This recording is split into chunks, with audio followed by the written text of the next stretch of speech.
Do. Hangar bay is empty. You need a blender up in there. There we go. That's better. With all 10 trillion onion skin layers fully visible. Sometimes that's how it gets with an animated sequence when you're actually doing frame by frame stuff. It gets a little crazy and takes quite a bit of time, more time than you imagined it would take, but it's going to come out super cool, and we're almost done. So I think I can get the cleanup animation done in this stream and then move on to like a couple of Captain Dave shots, which are way less work because he does not jump around nearly so much. Let me look and make sure. Are we actually streaming? Yeah, I think we're streaming. I'm glad that things are nice and sunny in Seattle, Willie Silver. Oh, is that where the World Cup is happening? I know it was somewhere in America. They're playing soccer. Thought it was in Los Angeles. I'm not paying attention. Somewhere over there.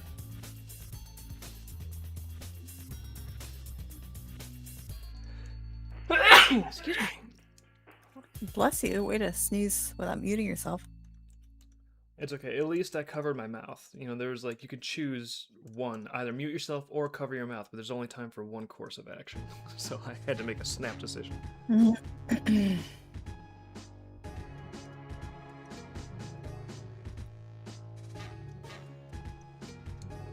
again, YouTube going off script from the playlist that it is instructed to follow. Yeah, if you let it do that, we're gonna be kicked off the monetization. Well, I mean, it's more Toonami stuff, so it's all royalty free. But still, it's annoying because okay. Occasionally there's like a Toonami Beats song that just sounds like they threw a bunch of instruments down the stairs, and it's terrible. So there's a playlist that doesn't have that one in it, but then sometimes YouTube just is like, you know what? Nuts to this playlist. We're doing whatever we feel like right now, and then it does. I don't know why. Anyways, I'm going to play this animation a couple times. There's different layers that we've actually been working on doing the cleanup for. And as always, like, the rough animation is fun, but the real like meticulous work comes when you're doing like layer after layer of cleanup. You can see the rough hair layer back there. Basically, it's the hair and her tail is all I've got to do. And some of the stuff goes behind a speaker that she's sitting on, so that makes it a little simpler. Please note that this has been about 4 days for 3 seconds of lip sync, which is why we don't announce a Dreamkeeper's animated pilot for half an hour, because we've got shit to do, and that is ridiculous. Because this is all Dave has been working on for 4 days straight. I mean, it's really, I love doing it, but at the same time, it is a huge amount of work. You can see this is the foreground layer. There's small little shortcuts to make it slightly less work. When you have the main layer of cleanup, if there's something on the main layer that is not moving, then you just draw it without that. Like, see, she suddenly goes bald here because her body is static, but the bangs are still moving around. So you just put the bangs on a separate layer. And also, if you want to have her, say she's sitting on something, but her leg is in front of it because she has these bizarre crouching gargoyle poses, well, if you render it all out and then you composite it together, the speaker layer is going to be in front of her, or she will be in front of it. So if you want to have overlapping stuff, then you actually have to render out 2 layers. So there's going to be a separate foreground layer also for parts of her body that overlap on top of that background layer. And of course, we got mouth cleanup there when the mouth is on a separate layer. Glasses cleanup too. I put the glasses on a separate layer because they're bouncing around at some point, but then I also have to mask out where the foreground hair is going in front of the glasses. So it's just like little meticulous stuff like this where when you do the rough animation, it's just like, oh yeah, we're just gonna have like cool animation where she has some action and bouncing around, and then when it comes down to like putting all the details in, cleanup animation is really where the big time sink happens generally. Rough animation, not too bad. You can get some cool rough animation pretty fast, but getting it cleaned up in a way that also it's like feasible for the colorist to do their job and do click fills. That is where the real work kicks in. Well, yeah, rough is fun because you're kind of being creative and stretching what you can do, and you're planning and everything. But cleanup is just, now you gotta go in and like clean up the huge mess you made, and it's very meticulous and really boring at times. That's all right. I put some anime on in the background. I watched Angel Cop on Amazon Prime again, which is really fun. Which version? Oh, on Amazon. They have that on Amazon. Yeah, the English dub Well- version, which is good for me because obviously I can't like stop and read subtitles when I'm animating. Yeah. I did not. If you think don't, it was- if you don't speak any Japanese, probably better just to listen. If you're mainly listening, just listen to it in English. Exactly. Isn't that the edited one for America though? Yeah, I was watching it and it did not come off to me as being censored at all. There's like explosions of blood and gore and nudity and like cussing, and then like apparently the blogs are like, oh yeah, the original Japanese one was a little too intense, so they had to censor it for the American English dub version. I was like, this is censored? What? I saw some boob. Saw boob. No, there's not a small Just wait till amount. you find out what was censored from the original Japanese version. Yeah, as soon as I looked into that, I was like, oh, there's something that's more offensive than all the blood and gore and boobs and violence in the world. I see how it is. There's something you're very much not allowed to talk about ever, even in fiction. Yeah, you can go look that up if you want. Now you have something to Google after the stream, everybody. If you dare. But honestly, it's probably sacrilege to say this, but watching through Angel Cop again, in the back of my mind, I was like, you know what? Do I like this more than Akira? It's not an easy question to answer, because Akira, there's like a bigger budget, right? And it's got like maybe more sophisticated themes. But Angel Cop is just got so much enthusiasm. It just throws so much shit at the camera. It's like, oh, there's like insane psychics that are blasting things around, and there's this guy that gets turned into a RoboCop. And Okay, yeah. So what is in this anime? what is in it? I'm listing all those things out. You stopped me as I was listing out like the super psychics and this little girl that can like, she can start fires with her. It's like they took every idea from every 80s movie and Stephen King novel, and they're just, yes, we can cram this all into one fucking anime. And then they did. Okay, so it has.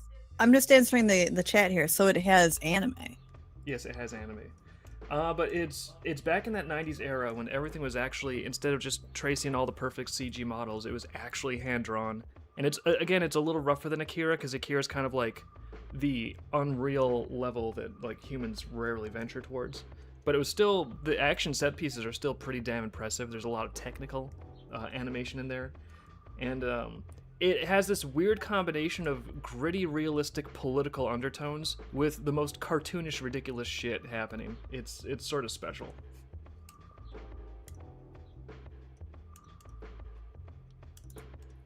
There we go, the rough hair layer.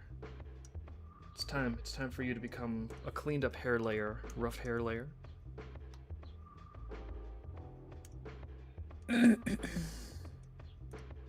I like to turn the opacity down a little bit on some of these other layers so it's easier to see what I'm working on. And by the way, if anyone's like, well, why don't you just, you're not against AI, why don't you just hit the AI make it happen button? I've actually been experimenting with this shot as we go occasionally and trying that to see like, okay, I've got the rough animation. I know what I want it to look like cleaned up and colored. Can AI do that? Short answer, no. It can get stuff that looks kind of okay if you play through it without really paying attention to it, but then if you actually look, it's like there's some color fills that are totally wrong. Also, the lines are still really rough and sketchy. It doesn't really clean it up so much. Perhaps AI will get better in the future, or I'll get better at using it, but as of right now, it's like I would love to get this sequence done the way I'm doing it, and I would love to get it done the way I'm doing it even faster, because then I'd have more time to create even more animations, obviously. More animations, more books, more everything. You could do the next scene. Yeah, well, actually, the next scene of this is going to be relatively... This is like the last really insane sequence in this captain's log. The rest of them are pretty straightforward.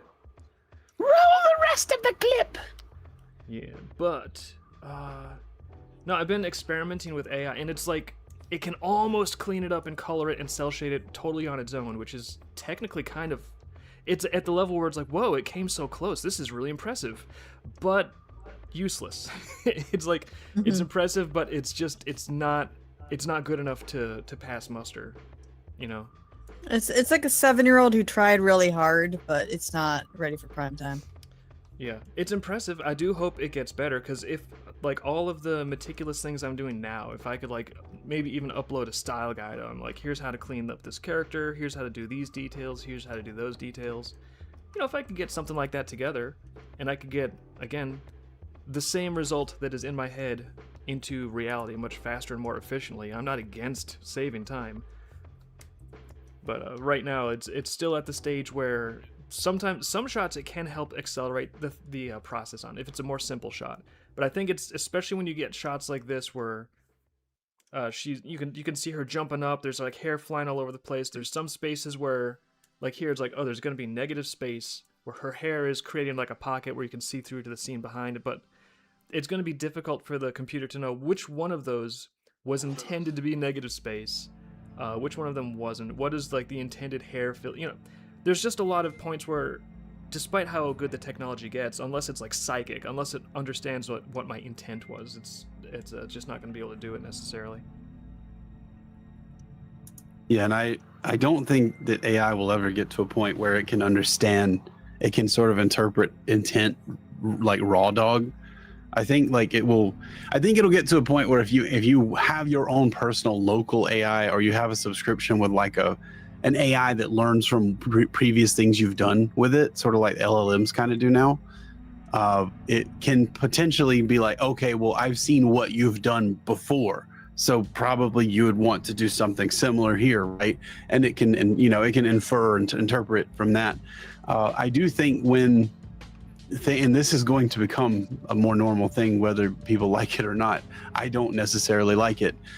When things like Neuralink and its future competitors become more normal, when cell phones are replaced by a detachable chip that you can hook behind your ear or something like that, AI can potentially get into or receive things from parts of your brain that you don't even know how to verbalize yourself very well. You just sort of imagine what it is you're wanting, and then that will be the day that AI may start to become the magical get what you want with a button type thing. You may not even have to press the button. You may just think like, AI, I would like for you to animate a whole feature-length 28-minute feature presentation cartoon for me. I want it to be about Gumball fighting the Dragon Ball Z cast. Gumball's mom. And SpongeBob and Sonic are there. Yeah, and I want SpongeBob and Mario and Sonic there as well. And they all have to, and then the AI will beam like a shock into your brain and be like, these are copyrighted characters. No. Yeah, pretty much. You have to go with a franchise that allows you to telepathically enjoy their content. Can't wait to get I can't wait until they get Neuralinks with like region locked features. It's like, oh, you can't play that Neuralink. Can't think about that here. This is not the right region of the world to be thinking about that. Where the subscription expires, so they have to take away your thoughts. Yeah, your subscription has expired. You can't think that anymore. You see, your subscription has expired. Sorry. And then you're just like, no. But if my subscription to effective budgeting has expired, how can I think to effectively budget? Yeah, how can I think to renew the subscription now?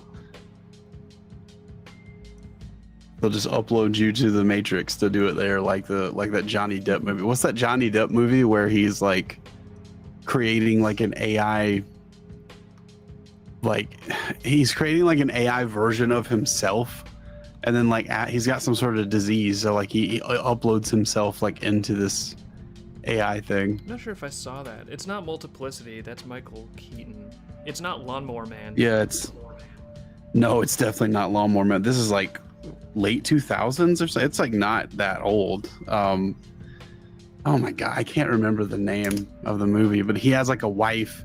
The movie's like he's like a tech genius and he uploads himself into this AI thing before he dies, and the whole movie is like, is that like, did he actually upload himself? Is that really him, or is that like an AI that is just like very, very like good at being him or something? That's actually a good premise for a movie, because I think that's going to be a legitimate question that people will be grappling with in the next. This is before, yeah. This stuff like that is one of the reasons I say I think that AI has been around a lot longer than people kind of think it has, especially for music stuff. Music and like sound stuff AI can like if you want something really unique, you're gonna have to work with like a local AI to get it to happen. But it's still not great. But if you want like just generic, like radio pop type crap music, like that the Queen Bee thing I made. Fuck shit. Like if you want something like that, yeah. If you want like the trash they play in like the top 50 in America and stuff, you can have that like you can have that all fucking day with AI. You don't even need to like be good at using it. That's why I think your theory that like they've been doing, I think that might be accurate. It's because so much of this radio stuff sounds so much like generic AI now. It's like I think that it's been like just paint by numbers, push button, get song for like a decade or two in the industry. Yeah, I think for those of you who don't know, my theory with AI is that sound and music transcendence. That's the movie 2014. People didn't like this movie on Rotten Tomatoes. Fuck Rotten Tomatoes. This movie wasn't that bad. It wasn't great, but it wasn't that bad. Fuck off. Anyway, my theory with AI is that all AI, like excuse me, like image generation, LLM, music generation, audio generation, video generation, video replacement stuff, all of that has been around and has been being trained for a lot longer than you think. I'm talking potentially 20 years. And it's just been kept secret by whoever was training it. I don't know, I don't have like a guess as to who that might be. For music and audio stuff, I think obviously it was probably the record industry in America, because like if you ever listen, if you're not American, ask your friends what kind of music comes on the radio. A lot of them will probably tell you that they don't listen to the radio because they don't know, because it's awful. Yeah. If you go and like look up like on I don't know, one of these like websites that lets you listen to radio all over the world, go listen to just any station that's like the hits, 89.8 the hits, or like go listen to any of that shit on like the FM stations for America, the top 50 stuff. It's just garbage. Like it's none of it is good, and it's all just, it sounds exactly like the things AI would make. It sounds exactly like those same instruments.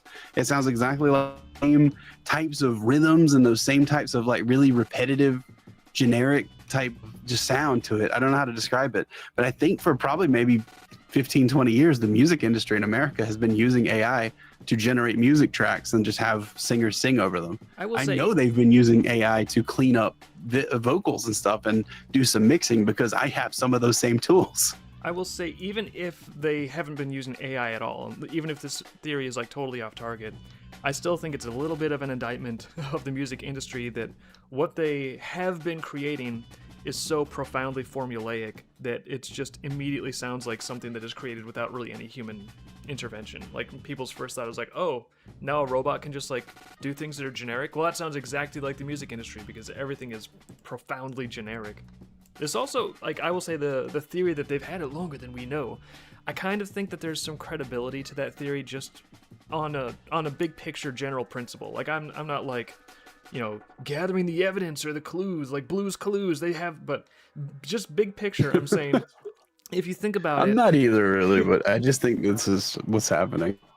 I would assume that that's a plausible thing if you just think about the big picture incentives, because technology is, it's a force multiplier. It's knowledge, and knowledge, of this caliber is power. I mean, look at, that's where I'm going with this, is I think that we have a lot of technology that is more advanced than what we are being, exposed to just as like general citizens.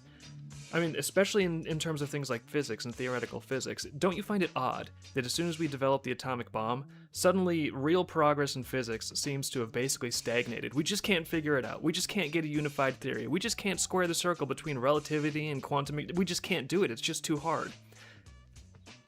Because if someone could do it, like, what would they be able to do with it? Like, having the ability to make a nuclear bomb was a massive geopolitical game changer. That's a huge shift in the power structure of the planet. And the more advanced physics knowledge you get, the more you're going to have the capacity to do things like that. And it might not even be an exaggeration to say it could be things that are like potentially more powerful and more game-changing than a nuclear weapon. So maybe this is wrong, and maybe we just really have hit like a big stagnant patch in the development of physics over the last 100 years or so. But to me, it would completely make sense if the most advanced research in physics and physical understanding of our universe is probably progressing forward in a manner that is very, very carefully controlled, so that development and that knowledge is limited to basically an inside group of people that are exercising control over geopolitical stuff. I don't. Why would they want everyone to know? If they could figure out anti-gravity, for example, why would they want everyone to have access to that technology if they could be the only ones that have access to that technology?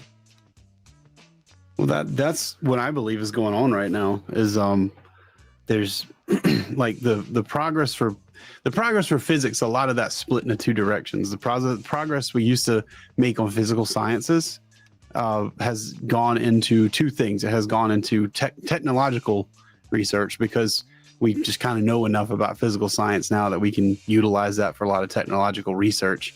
And there's a lot of tech stuff we understand now and have come up with in like the last 20 years that is where people with money have more interest in developing and researching. So that's where a lot of that went. The rest of it, like the government stuff, where they're like, we need to stay ahead of physical sciences from everyone else. A lot of people, okay, you guys are going to say I'm crazy. Everybody get your tinfoil hats on. All right. A lot of those people are still working on reverse engineering, unidentified aerial phenomenon, is what they call it now. UAPs. Used to call it UFOs. They call it UAPs now. They've, somehow gotten their hands on this technology that comes from they believe not Earth, and they are certainly some of the materials they've recovered from these things as far as we know, are not found here, and they are trying to reverse engineer those things. If you don't believe me, you think I'm crazy. Okay, you can think I'm crazy all you want. Go look up Moscovium, Moscovium. They have been for, I believe, 20, 30 years trying to synthesize Moscovium, which is what they believe element 115 is, which is in that island of stability for like radioactive things that don't decay. They have like a very long half-life, or they do decay, but like they're not like, they don't decay like fucking uranium or something. Yeah. But element 115 is like the fuel source they found in a lot of these like UFOs that were apparently, they're made for something that's like 3 to 4 feet tall to get into them. And that's what they've been trying to do. There were 3 projects, I think, in the 70s or 80s. When Bob Lazar was at S4, he named these 3 projects. One was Project Wingman, which was the one where they had a weapon. They had like a neutron type weapon, and it was either a proton or neutron based weaponry they had recovered from something, and they were trying to reverse engineer this. They had Project Looking Glass, which there's a whole lot of stuff online about Project Looking Glass. I don't know how much I believe about Project Looking Glass. I'll preface it by saying that, but Project Looking Glass is technology that, as far as I understand, this is the only one I've ever heard someone, and I don't know if they're telling the truth, this is the only one I've ever heard someone explicitly say that they were given this by some extraterrestrial civilization or something. It's some sort of item that allows you to view time. You can view the past, you can view like possible futures. This was an official quote unquote project that they were working on at S4, was not reverse engineering this thing, but like trying to just learn how to use it. The story, and this is, take this with a grain of salt. This may be just some crazy stuff they fed to people. I've never heard anyone who worked on Project Looking Glass talk about Project Looking Glass. It's one of the few things that's like one of those conspiracy theories that I'm just like, I'm on the fence. I don't know, if it's maybe just something to distract people, but it's the rare conspiracy theory that Hazen does not subscribe to. Yeah, I mean, this one, there's weird things about it, right? But like, they were given it. Who the fuck would give this to? This would be the equivalent of somebody making contact with Sentinel Island and giving them like internet access and ballistic missiles. Yeah, it'd be like, Like, what they if wouldn't know what what if to there was do with like it. Yeah, a line of chimps that got really, really intelligent, and they were like, oh, they're figuring out tools more, and then someone just goes up and they're like, you know what, you guys are gonna fucking love, figure it out, and they just drop a crate of like AK-47s and magazines there. You're Yeah, gonna love it's- this shit. Yeah. And Phil 98, I think it's a great idea to AI generate Tinsel's music. Go on like one of those music websites and see what you can come up with. But yeah, Project Looking Glass was that. That was another S4 project. Again, I don't want to get like too far on a tangent about Looking Glass, but the one Bob Lazar worked on, I can't remember the name of that project, but it was something similar, like Wingman Looking Glass, something like that. I think it was called like Project Locomotive or something. I can't remember, but the one he worked on was reverse engineering the like logistics and the power source of the UFOs. And the element 115 was the fuel source. They don't know what that's even called. They just know that it's an element that it comes in these little triangle shaped things, and they set the triangle down where the flat side's up and the point hangs down in this reactor, almost like you're inserting like a key card that gets used up or something. And it just creates this, it's completely 100% efficient. There's no heat that comes off of it. There's no loss of electricity. There's no electricity escaping anywhere that's not like usable, and just like, you know, if you throw copper up onto like a power thing, or like lean a copper pole on like a telephone line or something, it'll start shooting sparks everywhere. Yeah. Like that's because the way we create energy and transport it is very inefficient, but this thing would never do anything like that, is what they said. And they said that it would power the entire ship with seemingly no wires, nothing. Everything just wirelessly would receive power from this thing. Apparently none of those people he knew that he had any kind of contact with since then ever got any kind of weird cancer or anything. But apparently it's just a very stable element that they can put in this little tiny reactor, and it powers the entire ship. So they're trying to reverse engineer that, because obviously these ships can do incredible things. These ships can create like how they move. If you look at videos of UFOs and stuff, why they move so weird and they wobble where the bottom like moves is because they actually create like a gravity envelope around themselves, according to mystic legend, you know. According to Bob Lazar, who was a extremely intelligent physical scientist guy. I don't remember what he actually studied, but he's an engineer, and he said that they create a gravity envelope around them, and when they do this, they can gravity away anything. It can be a force field, it can be an invisibility cloak, it can bend light, it can do anything. But the way they get around is that they point the belly of the craft at that, and the gravity envelope actually shifts the gravity of the craft, and it's like it's falling at terminal velocity immediately. That's how they can move so fast without anything, the spam in the can, so to speak. Like the reason the planes like fighter jets can't do this stuff in like a rocket, the Elon Musk rocket Starship can't go like 1,000 miles an hour up into space, is because it'll kill anybody who's inside of it. It'll just slam them against the back of the surface of the thing and kill them from the G-force. Yeah. But these things don't have any G-force because they're in a gravity envelope. So this reactor can create these kinds of things. And every country since probably like late 70s, early 80s, a lot of their physical science stuff that's not gone into like military tech and consumer tech, it's gone into researching these reactors, element 115, and these gravity generators. Because if you can have planes and bombs and tanks and people with force fields around them that can also go invisible, and you're the first country to do that, you win. That would explain There why is no fighting you. That would explain why I've seen conspiracy theories floating around on X. Well, I haven't like looked into them. I don't have time, but they're interesting. I'm like, oh, that looks kind of neat, but then I don't read the whole post. You know, I got shit to do. But the things I've seen floating around involve physicists and just amateur scientists saying like, hey, you know what? We think that anti-gravity is actually a thing. We think that you could actually do it. The theory of gravity isn't so complicated as like these academic physicists are trying to maintain.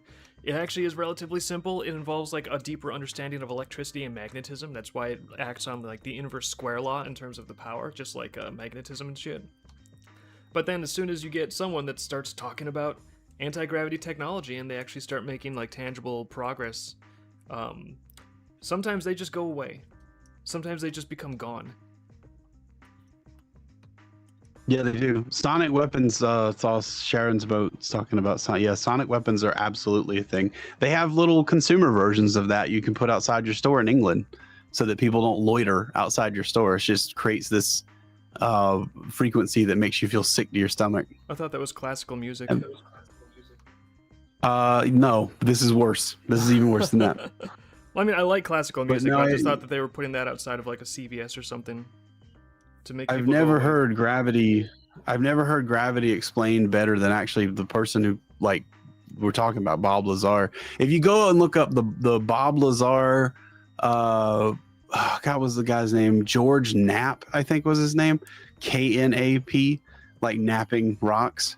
If you go look up the Bob Lazar George Knapp interview, George Knapp tapes, you'll see him talking about stuff in like, oh God, it might have been the early 70s, late 60s, late 70s, it was somewhere between the 60s and 70s, I think. He was they just played this tape on local news. He's talking about stuff that they're talking about now. It's coming out as like it's true, right? Like he's talking about how the files that he reviewed talked about how the aliens refer to humans as containers, but we don't know what we're containers of.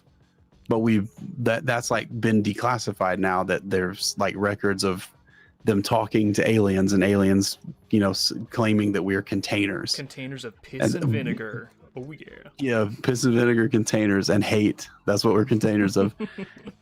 The investigator from Las Vegas. Yes, George Knapp. I think it's 2 P's in his name.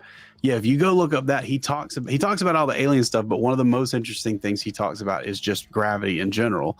He says something along the lines of like, there are 2 theories of gravity. Like, I was always like, how does this energy source create a gravity envelope? That, like, how could it even do that, right? And he explained it very simply. If I remember it right, you have to go look at the tape. I may be getting some of this wrong. I'm not like a fucking gravity expert guy. I'm not Gravity Beetle from fucking Mega Man X3, okay? But I know I remember him saying that there are 2 prevailing theories of gravity.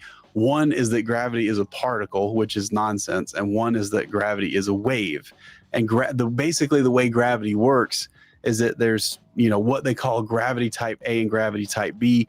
Gravity A, really the only thing I got from what he said is just the size. Like, gravity A is like a planet's gravitational field or sun's gravitational field. It's huge. The wave of it is just so big that we have no way to manipulate it. But there's gravity wave type B, which is atomic gravity, which is basically this, what I think is the same as planets and the sun. Like an atom is just like a tiny little solar system. The protons and neutrons are the sun, and the electrons are planets. If you would be able to shrink down Ant-Man size, maybe this is what one of those Ant-Man movies is about, actually. I don't know. I've never seen them.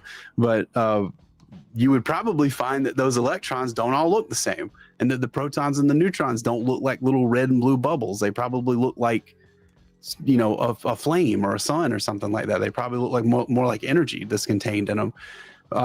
But the gravity type B is what the generators use. They find through the the power generator through element 115 in the reactor, they actually find a part of whatever those is like in those gravity generators. That material has like a piece of their gravity wave that's sort of like loose. It's not completely just like locked down to the orbit of the electrons. And what that machine, the gravity generators do, is they actually kind of grab and latch on to that envelope that's sort of around it where the gravity is not completely secure, and it just stretches it over the craft. And now you're in that gravity envelope. You can bend light, you can travel anywhere you want, and almost instantaneously. That would certainly solve things like preparing food and, you know, how am I going to make it all the way to Saturn? It'll take me 2 weeks traveling at the speed of light to get to Saturn. I got to make sure I have all this food. Well, in these crafts, that wouldn't be a problem. You can just point the belly of it at, turn the generator on, and you are, you know, you can go faster than the speed of light instantly and stop instantly, and it will never affect anything inside that craft. Can you imagine what the collisions would be like? Yeah. Well, they're not invincible in them because they're not invincible in them because I am basically, well, this isn't information I'm coming up with, Phil, just to be clear. This is stuff that the U.S. government has come up with This guy, from experiments at this S4. guy right here, he worked at Area 51. Everything that he says is absolutely true. Yeah, trust me, my dad works at S4, but they're not completely invulnerable, apparently, or they weren't at some point. They may be now, but like Bob Lazar talks about, and there's been a couple other people who's talked about this. They said that there was some of the craft there that they were working on reverse engineering that had big bullet holes in them from like a anti-aircraft gun or something like that. Trying to shoot down drones.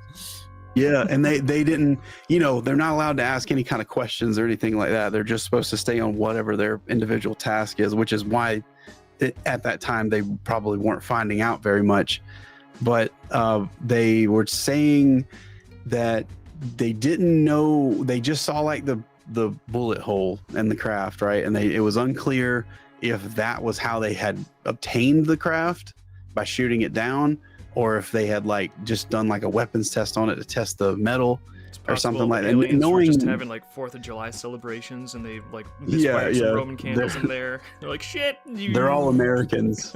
Yeah, but knowing what I know about the U.S. military, particularly the Navy and the Army, it would stand to reason to me that they probably would have had the craft first and shot something at it, because like that's just what I don't know, that's just kind of how they behave when they test things.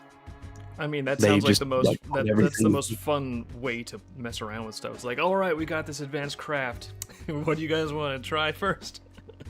Well, they want to know, like they want to know exactly. I mean, it'll upset some people here to say this, but that's a lot of what it was and still probably is going on in Ukraine. Is they're just having people go test these weapons. Well, there's a war, and it's not really a war. Well, it's the perfect opportunity to test these weapons and film what they do to people, to each other. How easy is it to shoot it down? Like some of the drones and stuff, when they were testing those, they would have people come out with like 10 of them, and they would be like, all right, take one up in the air, and they wouldn't tell the guy what was happening, and they would have someone with like a AA just like pelt at it and see if they could hit it. And then if it hit it, you know, and it went down, it's like, well, I guess a AA will take it down. All right, so let's try shooting it with a rifle. And the guy's sitting there with 10 drones that all cost like $2,000 a piece to make, and he's just like, what? But you know, they buy all the ones that they ruin. Usually, they'll compensate you for those. But that's just kind of how they test things. Is just like, it's not a matter of like what is it made of and what kind of like bulletproofness will that material have. Oh, we estimate it'll be like this. Some other militaries apparently test things that way, but the American military just throws something up in the air and shoots at it, and if it goes down, they go, well, I guess that'll take it out. I mean, it's a pretty good practical test, I guess. Just segueing back really quick to the topic of gravitation and atomic structure and electromagnetism and stuff. If there's anyone that was like, oh, I wanted to get into way more detail on like the structure of atomic nuclei, if that's you in the audience, welcome. Apologies that we both share the same illness, but there's a really if you're not into that stuff, it's going to be probably too dry and too technical. But there's a video series out by the YouTube channel Formscapes, and it starts with a video called Cutting the Einsteinian Knot, and it presents sort of a cohesive picture of how quantum mechanics, gravitation, and all these things sort of weave together. And it, especially when you hear him like sort of talk about the inherent internal contradictions of special relativity theory and how it's like sort of like confusing ontological reality with measurements and measurement distortions. It gets really interesting, and there's actually a very cohesive, elegant theory of atomic nuclei and protons and neutrons and everything, and it's really interesting. Obviously, I don't understand it because it's pretty complex, but it essentially says that everything at the fundamental level is an electromagnetic propagation, and that what happens is when there's a certain resonance of electromagnetic propagation, the wave that is going out will actually become like a standing wave in place. And effectively, that is what like a proton and a neutron are, is they're standing electromagnetic waves. And then the electron shells that form around them, it's not even so much like there are particles that are like orbiting around other particles. It's more of like a resonance, like a polarity and like a charged resonance of how much energy is being sort of entrapped orbiting this like the central phenomenon. So I don't know. It's if you're again. So I don't want to derail the whole stream jabbering about that stuff, but if you want to take a deep dive into completely alternate theories of physical matter and existence in the universe, and it ties in with consciousness in a really interesting way, I would look up the Formscapes channel, and Cutting the Einsteinian Knot is the first hours-long video in his series of videos about his model of reality, which I think he titled Noetic Ether. That's not that channel with the little like blue stick people, Blue stick people? is it? I don't think so. Yeah, there's like a weird channel on YouTube with like what all their thumbnails are like these little blue solid stick people, No, and he's they're got just like he's got the fucking Harkinians or whatever. What's like the alien race that everybody Anunnaki? Yeah. No, Oh, here's when the Anunnaki will come back. Well, that sounds fun. I want to know when the Anunnaki will come back. But this is a different guy. He has more like I don't know, like general sciencey looking thumbnails, like pretty models of atoms and stuff like that, like platonic solids and geometry and things. So no blue stick people. If he knows when the Anunnaki are coming back, he's keeping that on the DL, unfortunately. Yeah, I guarantee you a YouTube video will be the place for you to learn that. I mean, probably. You don't see When is them, Yakub coming back? You don't see them talking about Yakub's return on CNN ever, so they want that information concealed. Dude, the story CNN doesn't want you to know Yakub's return. I mean, but when will it happen? That's a YouTube video title right there. It's where all our best information, our best sources come from. Who was it? Oh, someone just mentioned Ancient Aliens. Ancient Aliens is just ridiculous. Yeah, I've always been interested in like precursor civilization type stuff. I believe something like that probably did exist on Earth, but like the Ancient Aliens thing is just so stupid. It's all just like pictures of aliens spinning around at warp speed and being like, "Oh, it must have been alien technology how they built the pyramids." And it's like, well, I mean, I think at the end of one of the pyramids episodes of that, they even say, like, just plainly, they're just like, well, it could have been aliens, or it could have just been that they cut all the stuff like on like a circle, and then that was how they did all these equations to make sure things would fit the right way, or something. It's like, yeah, there's like non-alien ways to do stuff like that. I don't know all the details so much. It's the same to me as like when I'm on YouTube and I see somebody like, can you beat Half-Life 1 with only a crowbar? And you look 4 million views. Yeah, and you're like, oh, this guy's gonna do it. He's gonna beat Half-Life 1 with only a crowbar. And then like 5 minutes in, he's like, so full disclosure, there actually are a couple of times where you need to like get a C4 or something like that. And so it's like, okay, so you made this entire video called "Can you beat Half-Life 1 with only the crowbar?" and only to just say no. The answer is no. Why did you make this video? What was the point of all this? To get you because to click the 4 on million it. views. Yeah, to get views and because like Reddit people will click on that and watch it all the fucking way through. Yeah. Well, I mean, I know this, but of course, but it wastes. There's no way for you to know if that's the case until you watch the video. It's a They don't, yeah. nice little conundrum. That's how they get you. It's because like those like parasite type people on YouTube, like that's all they care about. They just want you to watch the video all the way through and get your viewer retention. Well, they should have waited until 45 minutes into the video before doing that. That would have been, I think that would have pissed some people off. 45 minutes into the video, it's like, oh, everything's going so well. But there's just one little thing that you got to do. It's just an itsy bitsy little timer. You have to pull out the shotgun to deal with some kind of problem. But then the rest of the playthrough. I feel like it's not to derail everything. Talking about Half-Life. Yeah, just like it's the same exact thing, Phil, as Mr. Beast. Yeah.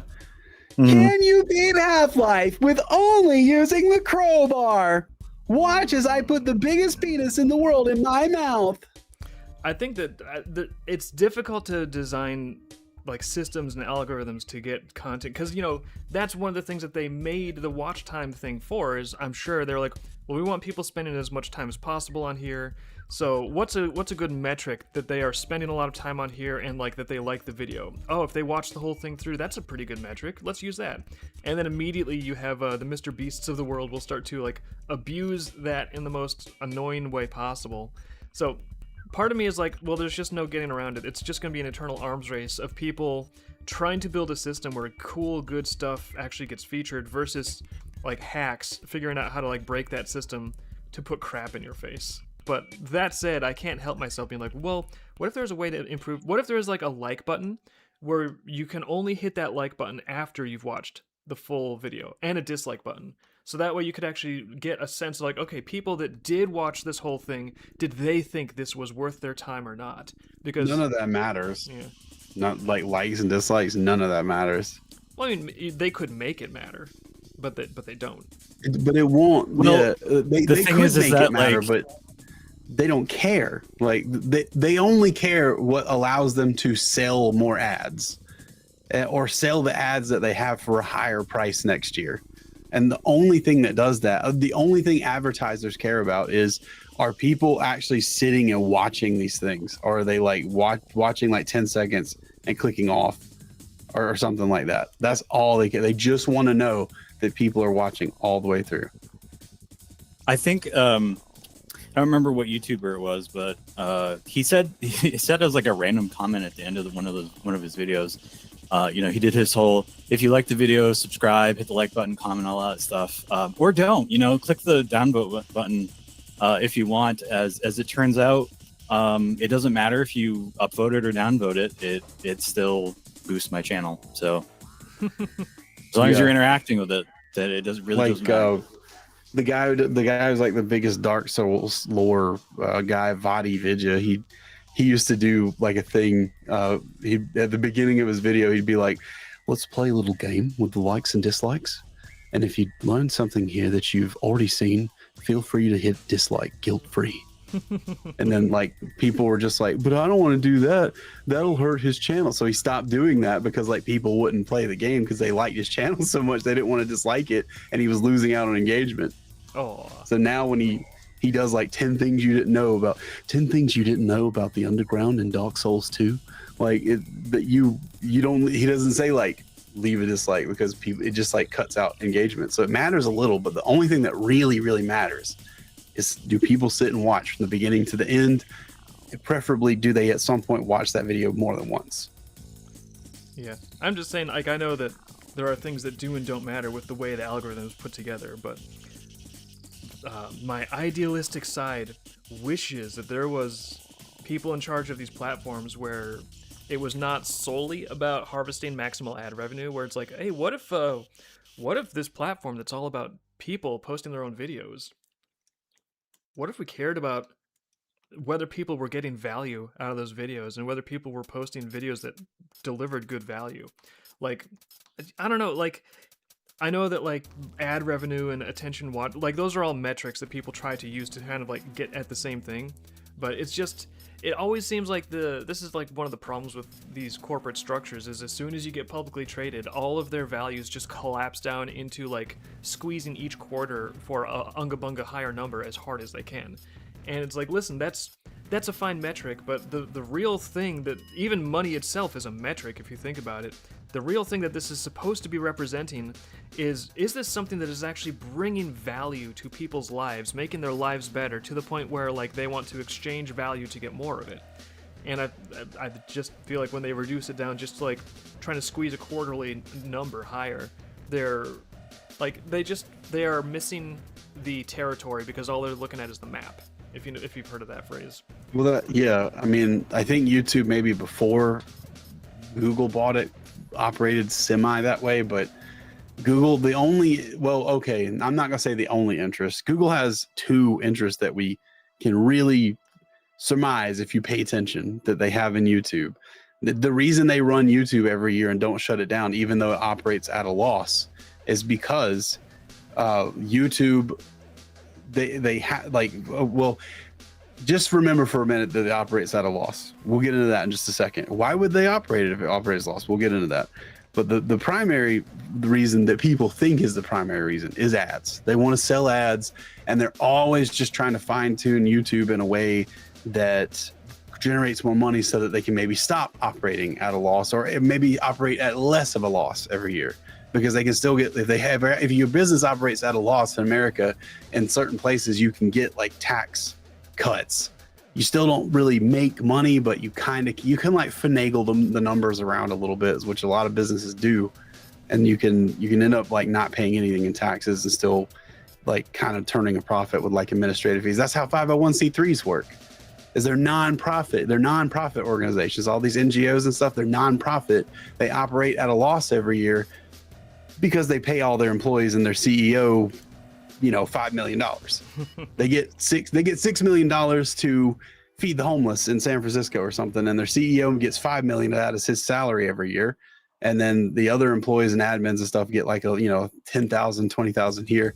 By the time it actually gets to the homeless people, it's maybe there's $200 in there, and they do a little pizza party and bring it out to them or something for $6 million. That's actually really how this works, by the way. And YouTube is not too much different from that on paper, but they operate at a loss every year, and they have been for like 10, 15 years. Why continue? Why not just go into something more profitable? Because the YouTube is like the premier video. Like YouTube is synonymous with like uploading video content now. It's a household name. Parents know what YouTube is. Immediately they know. Everybody uses YouTube. YouTube, if you own it, allows you to exert and curate a certain amount of social control over the entire planet. Mm-hmm.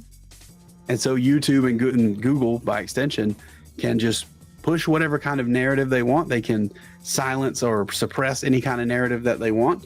They used to have a bunch of American guys who had channels that were about guns and gun operations, and they would take guns out to shooting ranges and stuff and shoot them and show you how they work. There's a lot of people who don't own guns, who don't live somewhere where they can own guns, and they don't have any interest in getting a gun and killing anybody with one, but they're very interested in just like the mechanisms and stuff. They're just, I don't know, they're Russian or something. Like people just have like these weird itches in the brain for like trigger mechanism, stuff like that. But at some point YouTube said, well, we don't really like guns no more, so no more monetization on gun channels.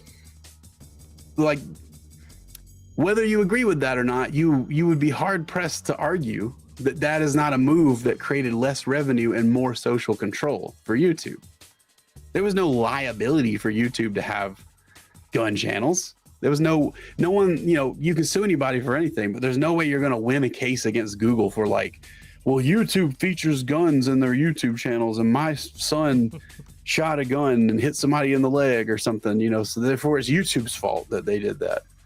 Like, no, it's not YouTube's fault that they did that, and there's no court on earth that would probably ever convict YouTube unless they had like an activist judge or something like that. Which in that point, you're fucked anyway. You can still upload gun content to YouTube. They didn't stop people from uploading it. They just stopped monetizing it. Yeah. So that's what I think is going on. Why they still operated at a loss every year. That would make sense. That would explain why Mumpky Jones got booted off as soon as there was like an FBI presentation about his videos.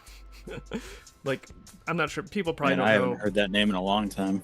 to catch Who? up the chat. Mumkey Jones, TLDR. Monkey Joe. He was making He's still a bunch uploading of stuff. like I don't know Yeah. if he's monetized on YouTube anymore because they took his whole I'm channel. glad he down. is. But short story. I don't know, short I version of kinda- the story is because the chat probably doesn't know who he is. He was a guy that liked to make a lot of videos mocking Elliot Rogers, who was like a mass murderer. So mass murderer Elliot Rogers. Mumkey Jones thought, hey, I don't like the fact that he mass murdered, so I'm gonna mock him. So he's just mocking this mass murderer all the time. And then for some reason, at some FBI convention, some lady gets up and she uses his footage as an example of like glorifying mass shooters because she had no sense of humor and she didn't understand what she was watching. She just could not get the joke. She Yeah. did not, like, went right over her head and instantly, What she's doing some kind of like Stephen Colbert character or something? basically, but like No, immediate, like I not, wish it was that funny or lame. not on purpose, but yeah, effectively. So effectively, like one of the dumbest women in the world, hopefully, gets up at an FBI convention, is like, and this is the sort of incel content that is causing all of the bad things in the world, and immediately. There must be a direct pipeline from the FBI to YouTube because almost instantly everything of his just toast, gone, taken down. Yeah. No appeals. Oh no, the American government's absolutely in bed with YouTube. Yeah. I mean, I don't know why they wouldn't be. It's a hugely influential, social control Yeah, mechanism. Absolutely. We know they were in Twitter. That was one of the things we And found out Facebook. when old fish face bought Twitter.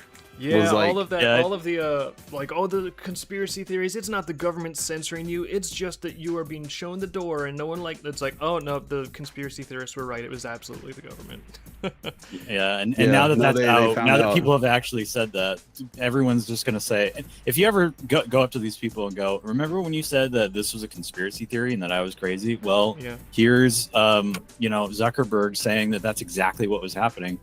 You'll just hear, well, we always knew that was happening, or something like that. They'll just come up Well, with some yeah, kind that of probably actually, it's was a good thing. happening, but it's probably not as bad as you thought it was. Well, But yeah, actually- that was happening, and it was as bad as you thought it was, but it's a good thing, actually. And here's why. Yeah, that's the progression. It That's the gaslighting progression of steps that's so classic. They always follow it. Yeah, or you get well, I came to the conclusion that was not happening based off of good information, and you came to the conclusion that it was happening based off of fucking whatever. It's weird. It's weird. All these people like Alex Jones manage to get to the right answer just by accident. It's always just by accident when he does it, but when everyone else comes to the wrong conclusion, it's, well, I came to the wrong conclusion with the right information. No, I've literally just seen whatever. like a big name boomer streamer at one point that was saying that. Like he was, there was, Scott Adams. Mhm. yeah, he was. I know you guys love Scott Adams, but I'm glad you brought it up because if you didn't, I was going to. No, but he was. Oh, I was going to too. No, I find him. I have an affinity for him the way you have an affinity for like an uncle that's like kind of cringe, but he still has a special spot in your heart, But no, he had this thing where during the pandemic, he had this big brain analysis that, you know what? I've looked at all the evidence and these shots, I think they're a good idea and they're going to help my health. So he went for it. Everyone was screaming at him, no, don't do it. Because, that's his audience. And then afterwards, he came to the conclusion of like, oh, you know what? Now that all this additional evidence on the side effects and everything is out, actually, it wasn't the best thing for my health. But, and this is where it's like, come on, man, you can just take an L. It's okay. It's not going to bite you. It's not going to kill you. Scott Adams taking L? I don't think so. But instead, he was like, but you know what? I was wrong for the right reasons, and my method of thinking was much more clear, and you were all wrong. You were all Yeah. correct accidentally. You were correct by mistake. So actually, I'm still the big brain. It doesn't matter. Yeah, all that matters is were you right or wrong. You were wrong, dude. Like I don't. That was one of That's the reasons. why Like nobody wanted him to go to Thanksgiving with them. Yeah, like I for a little while, I never really like hardcore got into Scott Adams or like listen to him a whole lot, but I like one of the things that made me really not respect him a lot was just he could not take an L when he was wrong about something. Yeah. He his thought wife. he was like fucking Jimmy goddamn Neutron or something about like political shit. He really thought like he was. If I arrive at a conclusion, then it's correct, and That no is- one will ever correct me, Scott Adams, creator of Dilbert. See, that to me, that's like part of the charm. That's like part of the charm of like listening to his streams is, like That no, he was a lol cow. no, not trying to Yeah. a little bit, but like I'm not trying to say like, oh, we just mock him all the time. Like he did have a unique way of thinking. He did come to different conclusions than other people, and sometimes that was interesting and insightful. But part of the charm is that he's also just this ridiculous character, and it's so, I don't know, it's just appealing. You would react to trolls all the time. I get there's an appeal It's to really that, funny. but it's like, there's an appeal to, I don't know, watching like Dark Side Phil. Yeah, There's sure. an appeal to that. There's certainly there that you're insane to argue there's no appeal to that. There's people that send him thousands of dollars every week for him to just sit and eat snacks and wear a different shirt or something. It's like having your own little, I don't like get a, it. I don't like. It's Yeah, like I having don't a- want to it's sit like having a and pet. watch It's like someone having your- honk at me and be bad at video games forever. But like watching clips is kind of funny sometimes. I can get. It's like owning a Digimon. It's like you get to feed it, you get to care for it. Hey, you get to see how hey, it's doing. easy. Gabe, let's make Digimon World where you can raise Dark Side Phil. And if he Streamers. does really well, he can become Dr. Phil. I'll be right Yeah, back. I have to There's go, an appeal to get watching the that, but I can't. I cannot bring myself to respect the Dark Side Phil. I can't. His name's Phil something. I can't remember his last name. Especially after like I watched like a video. Like I just heard so much about him. I was like, who is this guy? What the fuck is this guy? What does he do? And then just like you watch this video and you find out like he's like a failed nepo baby. His dad like got him some like really well-paying job that he was, it was like one of those like adult daycare jobs where you just don't have to do anything. And then he just was like, no, I don't want to do that. Actually, I want to go play video games. I want to play video games in my house, my apartment, forever. Okay, man. I want to Well, play yeah, in one of those jumpy balloon castles. Yeah, I want to be I wanna live in a jumpy successful balloon in whatever I castle. decide I want to do. I want to piss and shit in a jumpy balloon castle. That's where I want to live, my house. Cool. Well, Mammo says, do you mean Tamagotchi? Not Digimon. Tamagotchi. No, I think that. That's Dave basically was really what talking about- Digimon was. Yeah, but he was talking about Digimon specifically because they like evolve. Well, I guess Tamagotchi evolved too. I don't know. They're a little bit- Tamagotchi really I thought doesn't. you were just making a joke about like it being your pet. Yeah. No, well, I think he was just saying like if you treat Darkseid like he's saying like if the internet treats Darkseid Phil a certain way, he'll turn out a certain way. But I think Dave is wrong about that. But it is still fun to imagine. I think Darkseid Phil will always be a little shrimpy guy who was at some like nobody Street Fighter tournament a long time ago, and the only reason anybody knows about him now is just because it's funny to watch him just flub his way through games, Well, I don't know if I would, tumbling his way through Metal Gear Solid 3. I think if you pay and feed them, they just get larger on the screen. Yeah, I was gonna say I don't think He's getting that I'm smaller. They must not be feeding him good. I was defending my perspective. I don't think I'm exactly He's getting saying massive muscles. that you too. can Did guys see that? modify how Darkseid Phil turns out Ooh, necessarily. Darkseid Phil? But it's just sort of like if you go to the zoo and there's the little thing where you can feed the giraffes. It's not like you're modifying how the giraffes turn out. It's just sort of fun to like feed this creature, see how it's In doing. a small way, you are. Where? In a small way, you are modifying how they turn out, I guess. That's Very imperceptibly small. But No. were you saying Darkseid guys- Phil's like working out now, Gabe? Is that what you said? Apparently, you have not seen. He made like a YouTube thumbnail where his arm was jacked, and people couldn't figure out. I mean, this is Darkseid Phil that we're talking about, so you can come up He's with on your own stream like conclusions, every but- day. Is he not like showing off his new hot Greek god bod or whatever? Or... Yeah, I guess he is. Well, he had a YouTube have some- thumbnail of him. He was like holding something up with his arm, and people were like noted that his arm looked unnaturally jacked, and it could be a joke, but we don't know. It's Darkseid Phil that we're talking about. He may have I thought think that if his Phil arm was- looked a little was bit jacked. too flabby. Yeah, I You think guys if know Phil the zoo was feeds jacked, he'd giraffe be showing regardless that of how off. much you pay, right? Would you say those? He would turn that into like an event on his stream. He would be like, "Guys, you pay me $2,000 this month. I'll do 20 push-ups a day, for a whole month, the whole month of June, whole month of July. I'll That do many 20 push-ups. push-ups every day. You send me $2,000 right now. If we meet the goal today, I'll do it in July." If he gets really jacked, you I gotta was start just calling him talking- Darkseid alright. Kill. Dark Killer. I'll have respect for a man who does push-ups every day, though, regardless how bad he sucks at games or how whiny his voice sounds. Yeah, Liz, what were you saying about giraffes? Not a lot, but I'll have some. Oh, old topic now. I was just talking about how the zoo feeds the giraffes the same no matter how much you pay. And that It's is a why the gimmick. zoo does not make enough profit. They need to fix that shit. Be like, these giraffes are gonna die. They need to start getting those giraffes You haven't been by the zoo driving lately. cars over buses and stuff. The giraffes are withering up. You better get back to the zoo, or they're gonna be gone. It's your fault.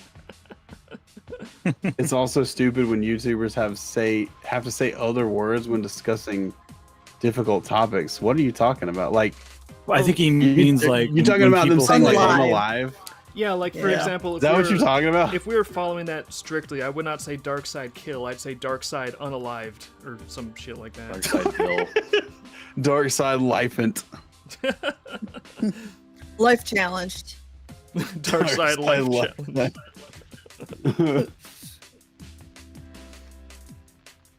Yeah, I do find it silly Like that saying unalive. Yeah. YouTube will. Oh, apparently I know. the Germans were full of Yazis. Nazi. Yahtzee. Is that like the German pronunciation of that word or something? It's replacing it like unalived. Jamie, how do you say I don't suicide know. in That's German? very weird. I like. The I'm Allies not are gonna say I closing in. like unalive, but like unalive is at least kind of funny in like a making fun of like censorship kind of way. Yeah.